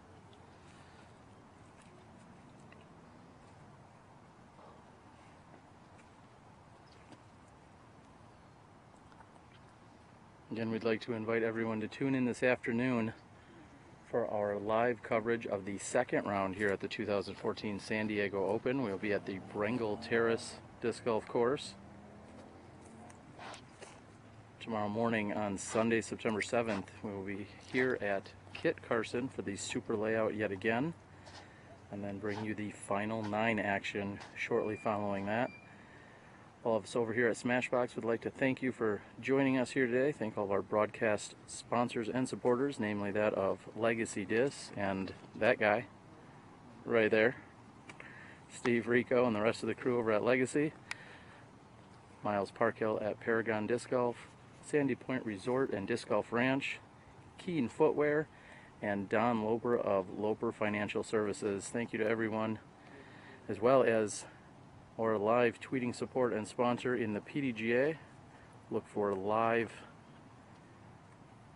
scores throughout the entire weekend right here on SmashBox TV.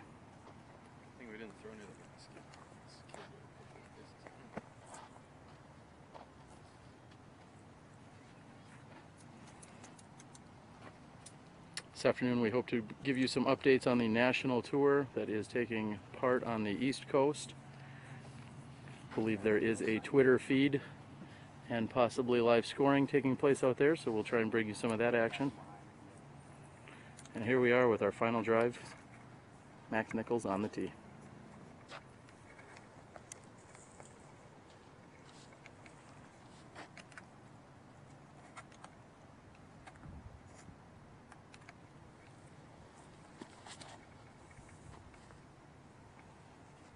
Max playing a hyzer shot, looking to skip toward the pin, and it's doing just that. Nice. Perfectly placed shot by Max.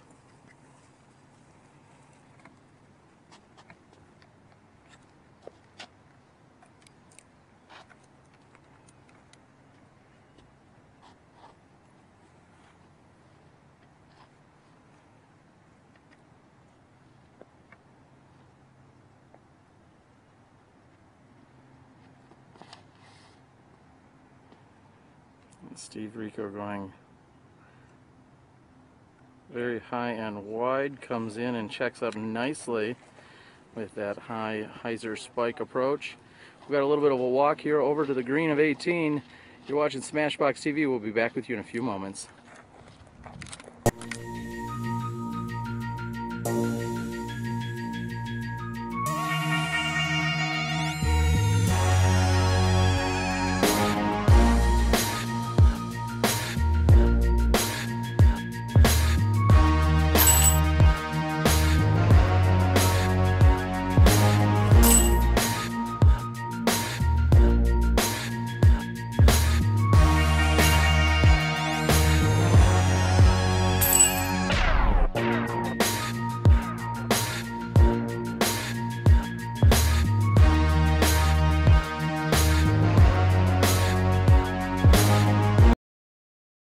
Hi, I'm Don Loper with Loper Financial Group, where the best investment is a great agent. I'm so happy and proud and excited to support SmashBox TV and their live disc golf coverage. Play with confidence.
And AJ's attempt is off the top of the basket. We've already seen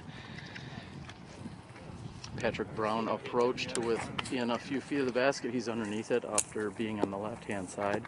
He's going to finish with a par 3 and be sitting 9 down after this 18-hole round. From 28 feet, this is Steve Rico for birdie 2.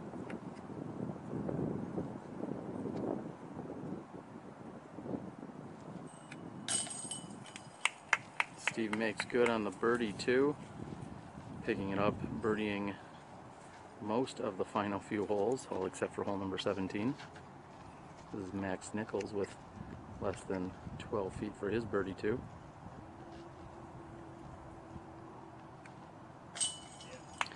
Max makes good here on the birdie.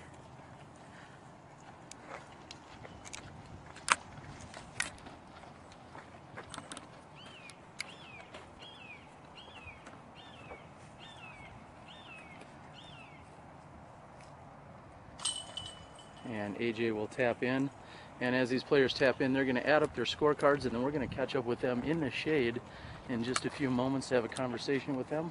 Stay tuned, as we will be back with you here in just a few moments. I'm the Disc Golf Guy, and this is my SmashBoxxTV update. Ledgestone Insurance Open, the 12th through the 14th. We're bringing you live coverage that entire weekend, and just developed now, we're also bringing you an exhibition matchup with some of the best players that will be attending that event. When? Thursday night, 4:30 at Westwood Park, which is a new course that we're going to see for the National Tour version of this tournament next year. So, let's bring in a few of the best players, namely Devin Owens, who's won this tournament in the past. Also, we're going to bring in Nico LaCastro, who's won this tournament in the past. And you may have seen that guy finish in the top 4 at Worlds, Paul Ulibarri. So there you have it, 3 of the best players in the world. They're going to be teamed up with 3 of our local professionals to the Peoria area, and we're going to put on an exhibition for you. So tune in on Thursday, September 11th at 4:30 p.m. to watch the exhibition, and then Friday, Saturday, and Sunday, we're going to bring you the Ledgestone Insurance Open. Again, I'm Terry Miller, the Disc Golf Guy, and we're excited for next weekend when you step inside the Smash Box.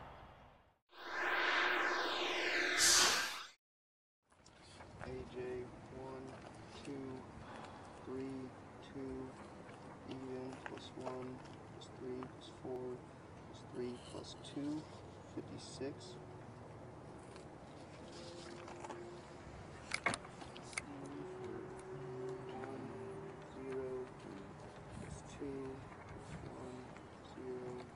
Down, 53.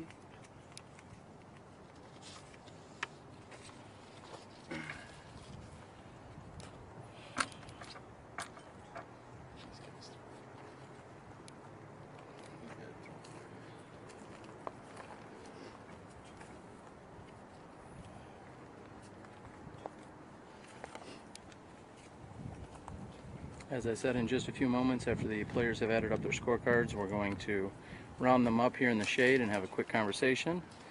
And everyone then will take a short lunch break and head over to the Brengle Terrace course, where we'll follow the leader card, whoever that may consist of. I'm guessing we're going to see a few of these gentlemen on that card. Oh yeah. Oh yeah.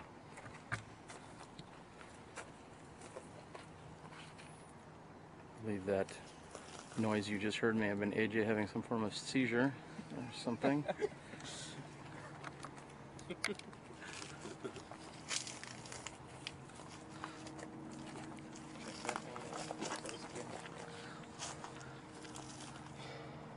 All right, and in, like I said, in just a moment here, we're going to line up with these gentlemen.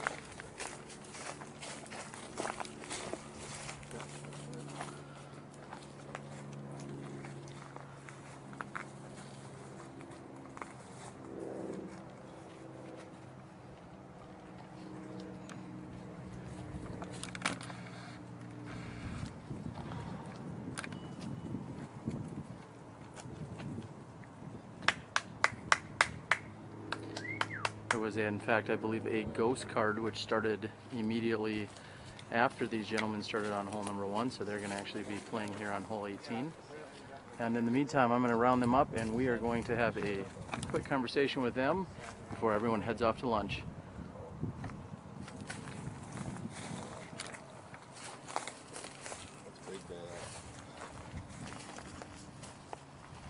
Hi guys. Hi Terry. All right, we're gonna do what we can here to not disrupt the next group, but I am joined by our card, which you guys just enjoyed watching here at the first round of the San Diego Open. Loud and clear for everyone at home. Steve, you started out slow. I think we both know that. Yeah. You're a little bit slow, but then you were grinding it out at the end. How did you dig down deep to get there and finish with a solid score? Well, it was rough at the start. Basically was in survival mode after these guys were basically just running away from me. So I just had to grind it out, you know, and just finish strong, and luckily I did. You shot a 53, which by course par is 7 under, and looks to be a pretty solid score. We saw a couple other hot scores, and we'll get to them in a minute. AJ, you were out there as well. You had a few highlights and a few not so highlights, but you still finished under par. Tell everyone what happened. Yeah, I guess so. I kind of had a little flip flop of Steve's round. Started off pretty good, and then just the back nine, some tough par fours in there that just kind of got to me. I made a few little mental mistakes and just let it affect me a little too much. But I kind of brought it back there at the end. Absolutely, couldn't quite capitalize. All right, now Max, you've been out here. I told everyone that you and Patrick, maybe we'll call this karma, you guys were out here all week long doing everything you could to make sure this course and this tournament was ready as an A tier here in San Diego. Did you feel some of that love come back to you out during the round? Oh, absolutely. I had that chain out, but it was going way too far. I mean, it was a bad shot, I'll admit it, and it luckily hit the chains and just dropped right there for a tap in, so that was definitely a good break. But yeah, the karma, you know, lay in line, and I always think it turns out for the best. All right. Well, and Patrick, I know you're no stranger to doing hard work on your local courses up in San Francisco, which I need to go visit. I hear such great things. Let's talk a little bit about the round. I know you've got so far the hot score, tied for the hot score. We're tied. They tied for the hot score, what we believe is the hot score at 51. At least on this card, it was the hot score. You're leading after moving up from Masters. Yeah, I just felt good coming down, getting some time in San Diego, getting some surf sessions, and then getting over here with Max and actually getting to walk the course backwards and doing the layout for the lines and the OB, and it actually gets you to see different aspects of the track instead of just forward motion through the track. You don't get to always find the lines that I could find out there, and I definitely feel that it helped, and it was also a good time. Finding some good angles and coming out here enjoying some of that karma and that good luck that we found with Max. Great shooting out there. Oh, thank you, sir. All right. Enjoyed it. Thanks, Terry. We will stand down for just a moment here. And a solid putt.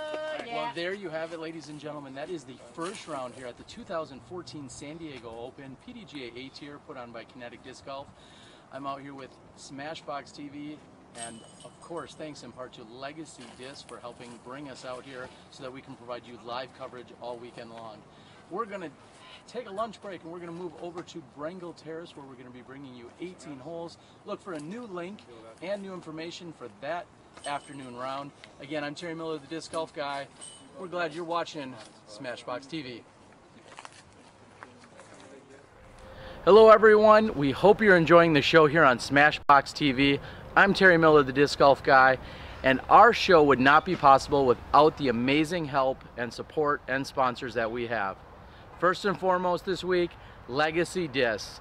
That's right, Legacy Disc out of California, Silmar, California. Bamba, Steve, Freddie, Steve, all the guys over there, amazing support. Thank you guys for getting SmashBoxxTV up and off the ground. Play with confidence. Also, we have the PDGA. Our Professional Disc Golf Association has been supporting us from day one, and thank you for everything that you guys do. You are our disc golf ambassadors. Thank you so much. Of course, we have Miles Parkhill over at Paragon Disc Golf. Miles provides some of the best merchandise to all of clubs and tournaments throughout the entire country, and without Miles Parkhill at Paragon, we wouldn't be where we are. Last but not least, Sandy Point Resort and Disc Golf Ranch. Mike and Michelle Cousins in northern Wisconsin have been absolutely amazing. They're bringing you the leaderboard throughout the entire week. Sandy Point Resort and Disc Golf Ranch. Check them out. It is my favorite disc golf course anywhere in the country. Check them out. sandypt.com, Sandy Point Resort and Disc Golf Ranch. So there you have it. We have an amazing set of sponsors. Everyone else that tunes in, watches, supports us on YouTube, supports us via Facebook, shares, likes, Twitters, the whole 9 yards. We also have our first run of Smashbox t-shirts, dry fits. So come on out, support us, and enjoy the show.